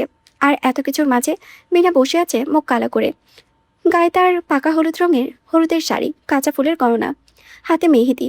বিয়েতে যে মেয়েদের রূপ খোলে, বিনা হচ্ছে তার জলজান্ত প্রমাণ। দেখতে লাগছে ভারী মিষ্টি। সাবিহা কাজলদানি থেকে আঙ্গুলের ডগায় কাজল নিয়ে কানের পিছনে দিয়ে দিল। দিতে দিতে বলল, নজর না লাগুক আমাদের বিনার গায়ে। বিনা কিছুই বলল না। সে যেভাবে বসেছিল সেভাবে বসে রইল। তার ভালো লাগছে না। কেমন যেন দম বন্ধ করে একটা অস্থিরতা। সেই অস্থিরতার মাঝে ফরহাদের ভাবি এলো। তার হাতে ক্যামেরা। এই ক্যামেরা চট্টগ্রামে কারো কাছেই নেই। শহরে বাজারে নতুন এসেছে। কি সুন্দর ছবি ওঠে। ওঠার সাথে সাথেই নিচ দিয়ে প্রিন্ট হয়ে বের হয়। ফরহাদের ভাবি শহরের শৌখিন মেয়ে, তাই শখ করেই একটা কিনে ফেলেছে। গ্রামের মানুষের কাছে এটা খুবই চমকপ্রদ। তাই তার কি পিছু পিছু বিয়েবাড়ির অর্ধেক মানুষও চলে এসেছে। সেই ভিড়ভাট্টা কমিয়ে এসে সুন্দর করে অনেকগুলো বিনার ছবি তুলল। টলটলে চোখের কি সুন্দর ছবি। সেই ছবি ফরহাদের ভাবি বাসায় গিয়ে ফরহাদের হাতে দিল। ফরহাদের ভাবি ভেবেছিল ছিঁড়ে পুড়ে উড়িয়ে ফেলে দেবে। বিয়ের কোনো আমেজ এই ছেলের মাঝে নেই। তার মধ্যে বান্দার মেজাজ আছে চড়ে। হলুদের দিন, সবাই তো হলুদের ছোঁয়া দিতে চাইবেই। আর ছোঁয়াতেই মেজাজ মহাজনের বাড়ি ছাদ ফুটো হয়ে বেরিয়ে গেছে। কিন্তু তাকে অবাক করার স্বাভাবিক স্বরে বলল, কতগুলো তুলেছ? ফরহাদের ভাবি সবগুলো দেখালো। ফরহাদ স্বাভাবিকভাবে দেখলো। দেখে স্বাভাবিকভাবে বলল, নাও আমার কটা তোলো, তুলে পাঠিয়ে দাও। কে বেশি সুন্দর দেখুক। তোমার দেবর নাকি তার পছন্দ না? ভাবা যায়। ফরহাদের ভাবি খিলখিল করে হাসলো। এই বাড়িতে কেউ তাকে দেখতে পারে না, ফরহাদ তো আরও না। তাই ভাবি হিসেবে দুষ্টুমি করবে দূরের কথা, সাধারণ কথাবার্তাও বলে না। তাই আজকে সহজভাবে বলায় খুব মজা পেয়ে ফরহাদেরও সুন্দর করে অনেক কয়েকটা ছবি তুলল। ফরহাদের গায়ে নতুন ভাঁজ ভাঙা লুঙ্গি আর সাদা স্যান্ডো গেঞ্জি, কপালে হালকা করে একটা হলুদের ছোঁয়া, সেটাও শুধু তার বাবা মায়ের। আর একজনও ছোঁয়াতে দেয়নি। তবুও দেখতে একেবারে সত্যপোটা জামের মতোই লাগছে। আর ছবিও তুলল খুব ডাটপাট নিয়ে। সেই ডাটপাটের ছবি পাঠানো হলো বিনার কাছে। বিনা হাতে নিয়ে অবাক চোখে দেখল। সুন্দর টুন্দর দূরের কথা, বিনার মাথায় এটাই এলো না, এই ছবি তাকে পাঠানো হলো কেন? সে কি ফরহাদ ভাইকে নতুন করে দেখছে? তার অবস্থা দেখে আয়না মন খারাপের মাঝেও একটু হাসলো সাবিহাও। কি পাগল চাগল যে নিয়ে এসে পড়েছে। পৃথিলা সাবিহার খাবার ঘরে বসে স্টোভ ধরালো, ধরিয়ে চা বসালো। সন্ধ্যা নেমেছে অনেক আগে। আজকে অবশ্য সন্ধ্যাকে সন্ধ্যা মনে হচ্ছে না। বিয়ে বাড়ি ঝিলমিল আলো, গীত সঙ্গীত আশেপাশে সব মুখরিত হয়ে আছে। তবে সেই সাইডটা নীরব, একেবারেই নীরব। সাবিহার গেটও আজকে সন্ধ্যার আগে তালা ঝোলানো হয়েছে। ওই যে সারেং বাড়ি থেকে আসার গলির মাথা, সেখানে বসানো হয়েছে দুইজনকে। বিয়ে বাড়ি থাকে না কোনো মানুষ এই সাইডে থাকবে, আসবে না যাবে। সাবিহা অবশ্য একবার জিজ্ঞেস করেছে যাবে কিনা, পৃথিলা মরে গেলেও যাওয়া সম্ভব না। এমনকি এই যে ওই বাড়ি থেকে খাবার এসেছে পৃথিলা ছুঁয়েও দেখেনি। সারাদিন অবশ্য সমস্যা হয়নি, একা একা ভালোই ছিল। তবে আসরের পরে চোখ লেগে গিয়েছিল, তখনই একটা বাজে স্বপ্ন দেখলো। সে একটা অন্ধকার ঘরে বসে আছে, চারিদিকে অন্ধকার, কোনো আলো নেই, বাতাস নেই, মাথার উপরে ছোট্ট একটা বাল্ব টিমটিম করে জ্বলছে। সেই জ্বলার মাঝেই ফট করে কেউ দরজা খুলে ভেতরে এলো। অন্ধকারে মুখ দেখেনি, তবে তখনই কেউ কানের পাশে ফিসফিস করে বলল, পালাও পৃথিলা পালাও। তখনই ঘুমচাঁদ ছুটে গেল আর চোটে তরপরিয়ে উঠেছে। তখন থেকেই মাথাটা এতটা ধরেছে যে তাই বসেছে একটু চা করতে, খেলে যদি হালকা হয়। পৃথিলা চা নিয়ে চুলে বসলো। সবার আগে বারান্দায় লাইটটা নিভিয়ে দিল। আজকে আকাশে সুন্দর একটা চাঁদ উঠেছে, দেখতে ভালো লাগছে। আর বসতেই ওই যে গলির মাঝামাঝি গাছটা, ওইখানে সিগারেটের আলোটা চলচল করে উঠল। পৃথিলার কোনো ভাবান্তর হলো না, সে স্বাভাবিকভাবে চায়ে চুমুক দিল। এতক্ষণ দেখা গেলেও সে জানে এখন আর দেখা যাবে না, তাই হয়তো চলে যাবে। তবে তার ধারণাকে ভুল করে আলোটা ধীরে ধীরে এগিয়ে এলো। পৃথিলা মনে মনে বড় একটা শ্বাস পেল। সিগারেটের গন্ধে মাথা আরও যাবে। কোনো সমস্যা পৃথিলা? পৃথিলা একটু চমকালো। লোকটা মুখ থেকে কেন জানি তার না বলা অনেক কথাই বুঝে যায়। তাই সাথে সাথে নিজেকে সামলে বলল, আমার সব সমস্যা আপনি। আপনার কাছ থেকে একটা প্রশ্ন আমার কাছে হাস্যকর। এরশাদ হাসলো। পৃথিলা টুলে বসলো, এরশাদ বসলো খোলা বারান্দার নিচে, ঠিক তার সামনে। বসে বলল, আমি তো আপনাকে কোনো বিরক্তি করছি না। খোলা আকাশে পাখির খাঁচায় বন্দি করাই শাস্তি। সেই খাঁচাটা সোনার হোক বা রূপার, তাকে যতই খাবার দিন, পানি দিন, তাতে তার বিন্দু কষ্ট পরিমাণও কমবে না। কষ্ট কমানোর সুযোগ তো দিচ্ছেন না। পৃথিলার চোয়াল শক্ত হয়ে এলো, কথা বলাই বৃথা। এরশাদ অবশ্য পৃথিলার কঠিন মুখটার অন্ধকারে দেখল না, তবে ঠিকই বুঝলো, তাই কথা ঘুরিয়ে বলল, খেয়েছেন পৃথিলা? পৃথিলা এবারেও উত্তর দিল না। এরশাদ নিজের মতোই বলল, আমি নিজেও খাইনি। পৃথিলা উঠে চলে যেতে নিল। এরশাদ দেখে বলল, বসুন পৃথিলা। আমি বেশিক্ষণ বসবো না, কাজ আছে। পৃথিলা তাও দাঁড়ালো না, ভেতরে যাবে। তখনই এরশাদ বলল, আমি যতক্ষণ বসবো আপনার আশেপাশে বসবো।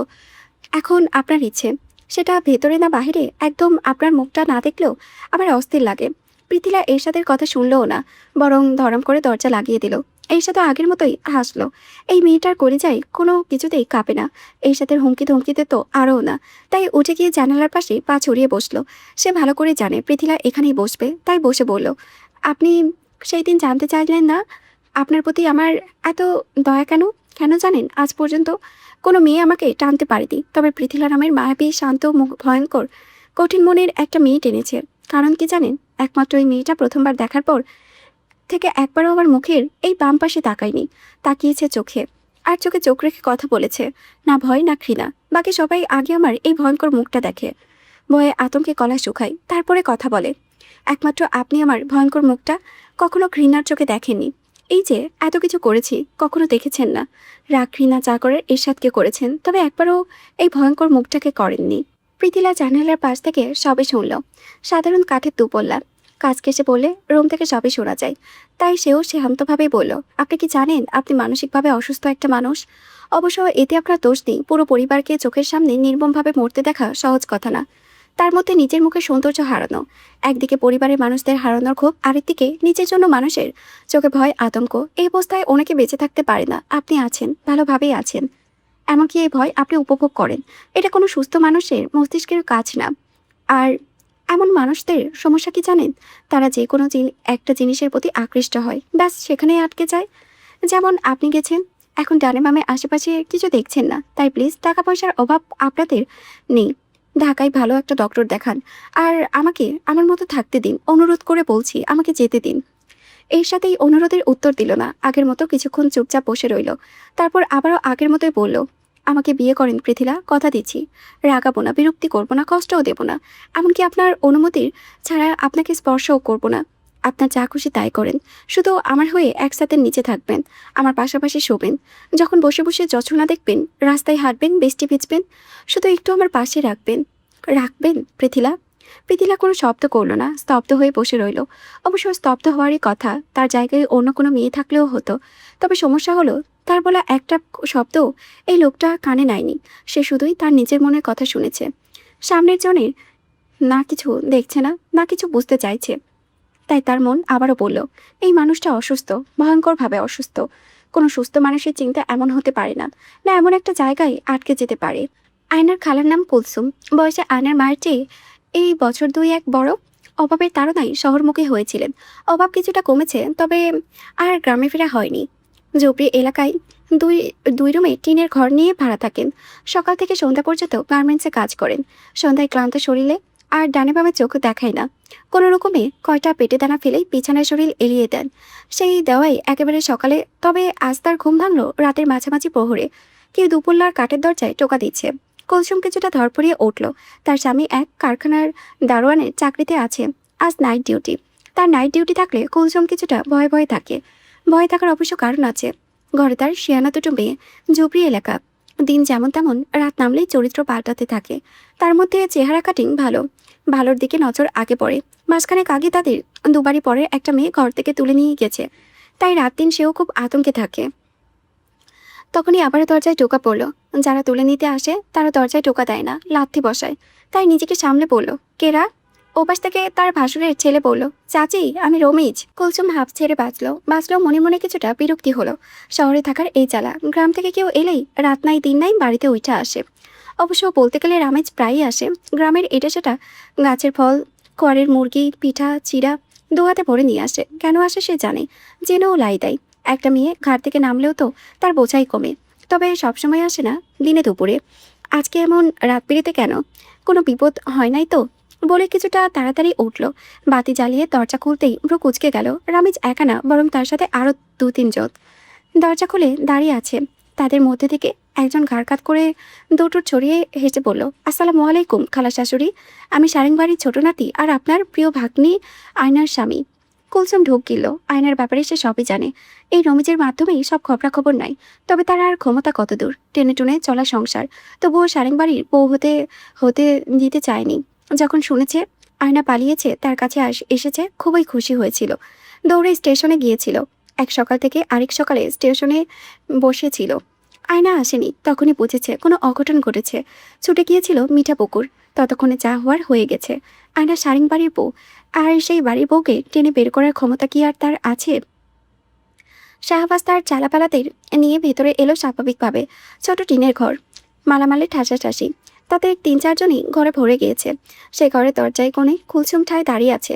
শাহবাজ আগের মতোই এসে পুরো ঘর ঘর চোখ বোলাতে বোলাতে তাদের চেয়ারে একজনের উদ্দেশ্যে বলল, দরজাটা লাগিয়ে দে মান্না। রাত বেরোতে একসাথে এগুলো এগুলো পুরুষ চেয়ানা মেয়েরা বাড়িতে ঢোকাতো ভালো কথা না, পাড়ায় বদনাম রটবে। হাজার হলেও শালি, একটা দায়িত্ব আছে না? তাই যা হোক, দরজায় আড়ালেই হোক। কুলসুমের কলিজা কেঁপে ওঠে। আয়না কি কিছু করেছে? কি করেছে? সাদাসিধে মেয়ে তাদের। আল্লাহ রক্ষা করো বলেই ভয়ে মাখা দৃষ্টিতে রামেজের দিকে তাকালো। সে চোখে মুখে অপরাধ বোধ নিয়ে নিচের দিকে তাকিয়ে আছে। এলোমেলো চুল, ঠোঁটে এক সাইডে ফোলা। অন্ধকারে এতক্ষণে বোঝা না গেলেও ঘরের আলোতে ঠিকই বসলো। রামেজ ইচ্ছে করে আসেনি, বরং তাকে টোপ হিসেবে নিয়ে আসা হয়েছে। কিন্তু কেন? সত্যি নাকি সবাই জেনে গিয়েছে? কুলসুমের মাথা ঘুরে লাগলো। শাহবাজ কুলসুমের উক্তশূন্য মুখটার দিকে দেখলো। এই মুখই বলে দিচ্ছে সব জোট এখানেই খুলে যাবে। তাই খাটে গিয়ে আরাম করে বসতে বসতে বলল, দেখেন আমার হাতে সময় কম। জামাই শাশুড়ি কোনো রকম বিয়াদবি করতে চায় না। তাই যা জিজ্ঞেস করব সুন্দর করে ফটাফট বলবেন, কেননা জিজ্ঞেস করেই একবারে করব। উত্তর দিতে দেরি হলেও আমার এই চালাপালারা আপনার ওই মেয়েদের রুমে যাবে। গিয়ে হাত পা গুটিয়ে বসে থাকবে না। ওই যে বললাম সময় কম। আপনার সম্মানও থাক, আমারও থাক। তাই বলেন তো, আয়নার মা বাবা গায়েব হয়েছে কেন? কুলসুম থরথর করে কাঁপতে লাগলো। তার চোখের পানি তবে গলার কাছে আসে না। তার বোনের স্মৃতি, শেষ স্মৃতি। সত্য জানলে তো বাঁচতে দেবে না। শাহবাজ বড় একটা শ্বাস ফেলে তার চেলাপেলাদের দিকে তাকালো। তাকাতেই তারা দাঁত বের করে হাসলো। সেই হাসি কুলসুমের কাছে দানবের হাসির মতোই লাগলো। তাই তারা এগোবে তখনই তার শরীর ছেড়ে দিতে ধপ করে নিচে গড়িয়ে পড়ল। শাহবাজ বিরক্তি মুখে বলল, এই মাইয়া মানুষের ঢং দেখে আর বাঁচি না। যেমন ভাগ্নি তেমন তার খালা। সোজা কথা কানেই নেয় না। ওই চোখে মুখে পানি ঢাল, এমনিতেই সময় কম, তার মধ্যে যত ঢং। কুলসুমের জ্ঞান ফিরল কিছুক্ষণ পরেই। না ফিরে উপায় কি? ঘরে কলসির ওপরে মনে হয় তার ওপরে ঢালা হয়েছে। মাথা তো ভালোই, গায়ের কাপড়গুলো ভিজে একাকার। সেই সাথে ভেজা শরীর নিয়েই দেওয়ালে হেলান দিয়ে বসলো। তার পাশেই দুই মেয়ে ঘুম থেকে মনে হয় টেনে তুলেছে। ভয়ে তারা আত্মরা হয়ে আছে। শাহবাজ ততক্ষণে হাত পা ছড়িয়ে খাটে শুয়ে পড়েছে, চোখ বন্ধ। সেই ভাইবেই বলল, আধ ঘন্টা এমনি নষ্ট করে ফেললেন। দুপুরের আগে আবার বাড়ি ফিরতে হবে আমার। এখন আপনি কি চান আপনি বলেন। আমি কিছু জানি না বাবা। ছোট বোনের জামাই গায়েব, দুঃখে টুক্ষে ভাগ করেও নেননি। ছ্যা, কেমন বোন আপনি। কুলসুম কথা বলে না। শাহবাজ চোখ খুলল, গাড় ফিরে তাকে বলল, রাতের ঘুম হারাম করে প্রথমবার খালা শাশুড়ির বাড়িতে এসেছি, খালি মুখেই ফেরাবেন? এটা তো আমার প্রতি অন্যায় হয়ে গেল। আমি সত্যি বলছি বাচান, আমি জানি না। না জানলে আর কি করার। বলে তার ছেলেদের দিকে তাকালো, তাকে স্বাভাবিকভাবে বলল, অন্যায় যা হয় আমার সাথেই হোক, তোদের সাথে তো হবে এটা তো মানতে পারি না। তাই যা, মিষ্টি মুখ কর, তাড়াতাড়ি কর, ফিরতে হবে। ঘরে আমার সুন্দরী বউ, দূরে থাকতেও তো এখন কলিজায় টান লাগে। মান্না দাঁত বের করে হেসেই কুলসুমের বড় মেয়ের দিকে এগোলো। বড় মেয়ে ভয়ে কুলসুমের গলা চাপড়ে ধরল। ধরতে কুলসুম চেঁচিয়ে বলল, বলতাছি আমি। শাহবাজ চট করে উঠে বসলো, কিছুটা ঝুঁকে তীক্ষ্ণ সরে তাকিয়ে বলল, আয়নার বাবা মা গায়েব, তারা দুনিয়ায় আসে না গেছে। কুলসুমের আস্তে করে দুপাশে মাথা নাড়ল। শাহবাজ পুরো কুচকে বলল, কে মেরেছে? মহাজন। শাহবাজ শুনে হেসে ফেলল। তার বোকা বউ বাপ মায়ের খুনিদের গলা জড়িয়ে ধরে বসে বসে শোক পালন করছে, আর এদিকে ঘৃণা করি বলে তার মাথায় পোকা নাড়িয়ে ফেলেছে। সে হেসেই বলল, কেন? কুলসুমের বুক কাঁপে, গলা শুকিয়ে গেছে, গাল বেয়ে টপটপ করে পানি গড়িয়ে পড়ে। শাহবাজ এবার অবশ্য বিরক্ত হলো না, বরং আগের মতোই বলল, কেন? কুলসুম কিছুক্ষণ নিশ্চুপ তাকিয়ে রইল, তারপর নিস্তেজ গলায় বলল, সারেং বাড়িতে যে ডাকাতি হয়েছিল তার মধ্যে আয়নার বাবাও ছিল। শাহবাজ যেভাবে বসেছিল সেভাবেই বসে রইল, চোখ মুখ আগের মতোই নির্বিকার, স্বাভাবিক। যতই বড় ভাইয়ের বিপরীত হোক, গায়ে তো একই রক্ত, কিছুটা গুণ অজান্তেই মিলে যায়। তাই তো ঘরে উপস্থিত একটা মানুষও বুঝল না কতটা ধাক্কা সে খেয়েছে। এই যে বসে আছে, মনে হচ্ছে গলা কেউ চেপে ধরেছে, এমন ধরা ধরেছে নিঃশ্বাস ফেলতে গিয়েও টের পাচ্ছে কতটা কষ্ট। তার বাবা মায়ের খুনি মেয়েকে যে মন দিয়ে বসে আছে। কুলসুম চোখের পানি মুছে আগের মতোই বলল, সেই দিন রাতে 3-4 জন ফিরে এসেছিল। সেই 3-4 জনের মধ্যে একজন মহাজন, আরেকজন আয়নার বাবা। আয়নার বাবা মহাজনের ডান হাত ছিল। তোমাকেও ইটের ভাটায় কাজ করতো নামমাত্র, কাজ করতো কম, খবর পাচার করতো বেশি। তবে সারেং বাড়িতে ডাকাতের লোভে কখনোই করেনি। তাদের মাথা নষ্ট করেছে মহাজন, বলেছে যা লুট হবে সব তাদের। সে শুধু চায় রক্ত, ব্যাস। ঘরে তো সবারই ভাতের অভাব, এমন সুযোগ ছাড়ে কে? তাছাড়া সারেংবাড়ির অলিগলি মহাজন চেনে, ভালো করে চিনে, তাই আর সমস্যা হবে কি? হয়ও নাই। তারা শুধু একটা সুযোগের অপেক্ষায় ছিল। সেই সুযোগ এলেও সেই দিন জাফর ভাই শহরে গেলেন, আর আকাশ ভেঙে নামলো বৃষ্টি, ব্যাস। তারা তাদের কাজে নেমে গেল। তবে তাদের ভাইয়ের রূপ অনাকাঙ্ক্ষিত ছিল। এতগুলো মানুষকে এই বয়সে কেউ মাত করতে পারবে তাদের ধারণা ছিল না, তাই যান বাঁচিয়ে পালিয়েছিল। তবে পালাবে কি হবে? তোমার ভাই যা শুরু করেছিল মহাজনের সত্য বেশি দিন গোপন থাকতো না। সে তারা রাস্তা পরিষ্কার করেছে। যে 3 জন ছিল সেই 3 জনকে মহাজন গায়েব করে ফেলেছে, আর করতে তার কোনো সমস্যাও হয় নাই। সারেং বাড়ির হাজার বদনামের সাথে সেটাও জুড়ে গেছে। আমি সব জানি, কিছু জানি অনেক পরে। আয়নার মা সব জেনেও চুপ হয়ে যায়, কেননা মুখ খুললে হয়তো মহাজনের সত্য আসতো। তবে এরশাদ তাদের কাউকে জীবিত রাখতো না, না মহাজন না তাদের। সে তখন উন্মাদ, নিজের পরিবার আর এই যে ছোট্ট আয়না, তার মুখের দিকে তাকিয়ে একেবারে মুখে প্রলেপ দিয়ে বসে। তবে মহাজনের তারত্ব আর হয় নাই। স্বামী নয় অভাবের সংসার, আর কোথায় যাবে? সেই আবার সারেংবাড়ির ইটের ভাটা। তবে মহাজন আবার তার পেছনে লাগলো। এরশাদ ততদিনই সারেংবাড়ির সামনে এমন একটা দেওয়াল দাঁড় করিয়েছে, চাইলেই সেটা টপকানো যায় না। তার তো ভেতরের খবর চাই, যে কোনো মূল্যে চাই। তখনই আমাকে বলল। আমি তখন বউ মানুষ, কি করব? বললাম আয়নাকে নিয়ে পালিয়ে যা। সে সেটাও ঠিক মনে করলো না। কিছুদিন ভাটায় আসা যাওয়ার অভিনয় করলো। বাড়ি থেকে ইটের ভাটার জন্য বের হলেও বসে থাকতো আমাদের বাড়িতে এসে। মহাজন যে তাকে যেতে দেবে না সে ভালো করে জানে। ভেবেছিল এমন আসা যাওয়ার মাঝেই টুপ করে একদিন পালাবে। সেই দিনটা আর আসে নাই। একদিন বের তো হয়েছিল, তবে না আমার বাড়িতে এসেছিল না পালিয়েছিল। ব্যাস আয়নার বাপের মতোই গায়েব হয়ে গেল। কেননা বাঁচতে হলে খবর দাও, আর না হলে দিল মরে। মহাজন তো সাক্ষী কোনোদিনও রাখে না। আর আমিও সব জেনে মুখে পাথর বেঁধে বসলাম। এমন ভাব কিছুই জানি না। বোন গেছে, বোনের জামাই গেছে, অন্তত বোনের শেষ স্মৃতিটা থাক বলে টুকরে কেঁদে উঠলাম। কেঁদে উপর হয়ে শাহবাজের পা ছুতে গেল। শাহবাজ ছট করে উঠে সরে দাঁড়ালো। দাঁড়াতেই কুলসুম হাউমাউ করে কেঁদে বলল, আমার আয়না নিষ্পাপ, তার কোনো দোষ নাই। জানাই না কোন দোষে দোষী সে। তারে কিছু কইরো না বাপসান, তার জীবনটা ভিক্ষা দাও। শাহবাজ এখন আর স্বাভাবিক নেই, চোখ টকটকে লাল, স্তব্ধ পাথরের মতো হয়ে আছে। বড় ভাইয়ের চাদরের তলে বড় হয়েছে, কখনো কি এমন পরিস্থিতির সামনে পড়েছে? সেই ভয়ঙ্কর ঘটনার সময় তারা ছোট, তেমন কিছু মনেও নেই। তাছাড়া তারা ছিল ছাদে চৌবাচ্চার ভেতরে, কিছু দেখেও নি। বাবা মায়ের মৃত্যুর কষ্ট তো ছিল, তবে সেই ছায়া জীবনযাত্রার কখনো প্রভাব পড়েনি। ভাই পড়তে দেয়নি, সে সবকিছু নিজের ভেতরে টেনে দাফন করে ফেলেছিল। তাই তো তাদের জীবনে ছিল আর 5টা-10টা মানুষের মতোই। তবে ভাগ্য আজ তাকে কোথায় এনে দাঁড় করালো? বাবা মায়ের কোণের মেয়ে, তার আয়নামতি। আর মেয়ে বলেই কলিজা ছিঁড়ে এলো। এত বড় হয়েছে শাহবাজ, ভয় তো দূরে, কখনো কোনো কিছু পরোয়া করেনি। কোনো কিছু তার ভেতরকে ঘামাতে পারেনি। তবে আজ অজানা কোনো সংখ্যায় বুক টিপটিপ করতে লাগলো। সেই টিপটিপ বুক নিয়ে বলল, আজিজ চাচা এসব কেন করেছে? আমি জানি না বাপজান, আয়নার মাও জানতো না। তবে সে তোমাদের ঘৃণা করে, নিজের জীবনের ওর থেকে ঘৃণা করে। তবে জাফর ভাইকে না, জাফর ভাই তার খুব স্নেহের। তাই তো জাফর ভাই যেদিন শহরে গিয়েছিল সেই দিনই হামলা করে। সে তার গায়ে তো ভালোই ছোঁয়ারও ফুলের টোকাও দিতে চায়নি। শাহবাজের মাথা করে গলা শুকিয়ে আসে। সে শুকনো গলায় ঘর থেকে বেরিয়ে আসে। তার সাথে তার লোকেরাও আসে। সে হাত দিয়ে ফেরায়। একা থাকতে চায় সে। শাহবাজ দিকবেদিক হয়ে এগিয়ে যায়, কোন দিকে যাচ্ছে সেই দিশে নেই। তার এক মনে ঘৃণায় পড়ে যাচ্ছে। খুনির মেয়েকে মন দিয়েছে সে, আরেক মন বলছে তাড়াতাড়ি গিয়ে বিয়ে ভাঙতে হবে। তার বোনের জীবন সংকটে, আরেক মন বলেছে বিয়ে ভাঙতে গেলে আজিজের সত্য বলতে হবে। বললে আয়নাকে ভাই জীবিত রাখবে না, কোনো দিনও না। আয়না পিনা ভাই, তার বাবা মা। তখনই সব ধ্যান ভাঙলো কারো চিৎকারে। সে অনেক কষ্টে ঘাড় ঘুরিয়ে পেছনে ফিরে।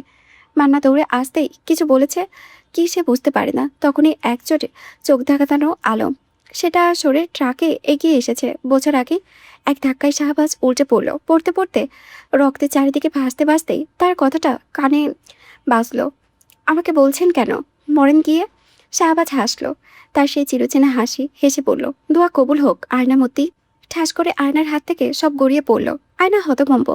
বরযাত্রী আসবে আসরের দিকে, তাই জহরের পরেই গায়ের মানুষের খাবারের পর্বটা শুরু হয়েছে। এদিকে বরের জন্য আলাদা করে পিঠে পায়েস করা হয়েছে, সাথে দেবে শরবত। সেই শরবতের জগ আর গ্লাসি সব লুটিয়ে তার পায়ের কাছে পড়ল। জয়তুন বিরক্তিমুখেই ঝাঁঝিয়ে উঠল, চক্ষুন আকাশে রেখা চলো তুমি, একটা কাজ যদি ঠিকঠাক করতে পারো। আয়না সব সময়ের মতো কিছুই বলল না। ঢোক গিলে সাথে সাথেই আবার সব পরিষ্কার করতে লাগলো। কি থেকে কি হলো নিজেও জানে না। শয়তানটা বাড়িতে নেই, রাতে নিশ্চিন্তে ঘুমানোর কথা। তবে সারা রাতে এপাশ ওপাশ করে দুই চোখে এক করতে পারেনি। কেমন জানি একটা অস্থিরতা হাঁসফাঁস করতে করতে সকাল হয়েছে। এই যে এখনো কেমন দম বন্ধ লাগছে, এমন লাগার কারণ কি? সে বড় একটা শ্বাস টেনে নিজের কাছে মন দিল। তখনই এরশাদ ভেতরে এলো। সে সবসময় একা একা কাজে অভ্যস্ত, তাই সব থেকে সামলাতে তার সমস্যা হলো না। তবুও এত ব্যস্ততার মাঝেও সে জয়তুনকে জিজ্ঞেস করলো, শাহবাজ কই? শাহবাজের ফেরার কথা সকালেই জয়তুনকে এমনই বলে গিয়েছিল। এখনো ফিরছে না কেন বুঝতে পারছে না, তাই চিন্তিত হয়ে পড়ল। গেল তো ঢাকা, বইলা তো গেল সকালে ফিরে আসবো। দুপুর গড়িয়ে গেল, খবর তো নাই। হঠাৎ এত ঝামেলার মাঝে ঢাকা কেন? আমি কেমনে কমো? কোন নাতি আমারে কোন গোনায় ধরে? এরশাদ পুরো কুচকে গেল। এমনি এমনি হাতে কাজের মাঝে ঢাকায় যাওয়ার কথা না। চালাপেলাগুলো সব নিয়ে গেছে। কিছু একটা তো হয়েছে, তবে কি? সে বেরিয়ে কালামকে ডেকে বলল, শাহবাজের খোঁজ বের করো। ঢাকা না গেছে তো? কালাম আর কিছু বলল না, কিছুটা বিরক্তি ভঙ্গিতে এগিয়ে গেল। কোথায় খোঁজ লাগাবে সে? ঢাকা মিঠাপুকুরের মতো 2 হাত। তখনই আম্বিয়া বেরোলো, এক হাতে একটা ব্যাগ, আরেক হাতে খাবারের বাটি। এরশাদ পুরো কুচকে বলল, কোথায় যাচ্ছিস? আম্বিয়া স্বাভাবিকভাবে বলল, সাবিহার ঘরে। কেন? আম্বিয়া বিরক্তি হয়ে এরশাদের সামনে ব্যাগটা আর বাটি ধরে বলল, সাবিহার জিনিস, সে বিনার কাছ থেকে নড়তে পারছে নাকি? এমনই কাউকে তো ওই সাইডে যেতেও দেবে না, তাই আমাকে একটু বলে রেখে আসতে। আর আপনার পৃথিলার জন্য খাবার নিন, আমি গেলে তো হয় খেয়ে যাবে। এখন আপনারই রাইখা আসেন, এমনিতেও আম্বিয়ার কাজের অভাব নাই। খাবার সময় মতো এরশাদই পাঠাচ্ছে, তবে খাচ্ছে বলে মনে হয় না। সেই যন্ত্রণায় নিজেও গলা দিয়ে খাবার নামাতে পারছে না। এরশাদের কোনো জিনিসে সে হাত দিয়ে ছুবে না, অথচ পুরো এরশাদটাই তার জন্য মরে যাচ্ছে। যে এরশাদে উপেক্ষা বিরক্তি নিতে পারে না, সে দিব্যেই এই মেয়েটার উপেক্ষা হজম করে যাচ্ছে। এমন হলে আমি ধৈর্য রাখতে পারবো না পৃথিলা। একটু নরম হন, দয়া করে একটু হও। কি করুম আমি? নিলে নেন, তা না হলে পথ ছাড়েন। দুনিয়ার কাজ আমার, এক জায়গায় এমন খাম্বার মতো দাঁড়াইলে হইব?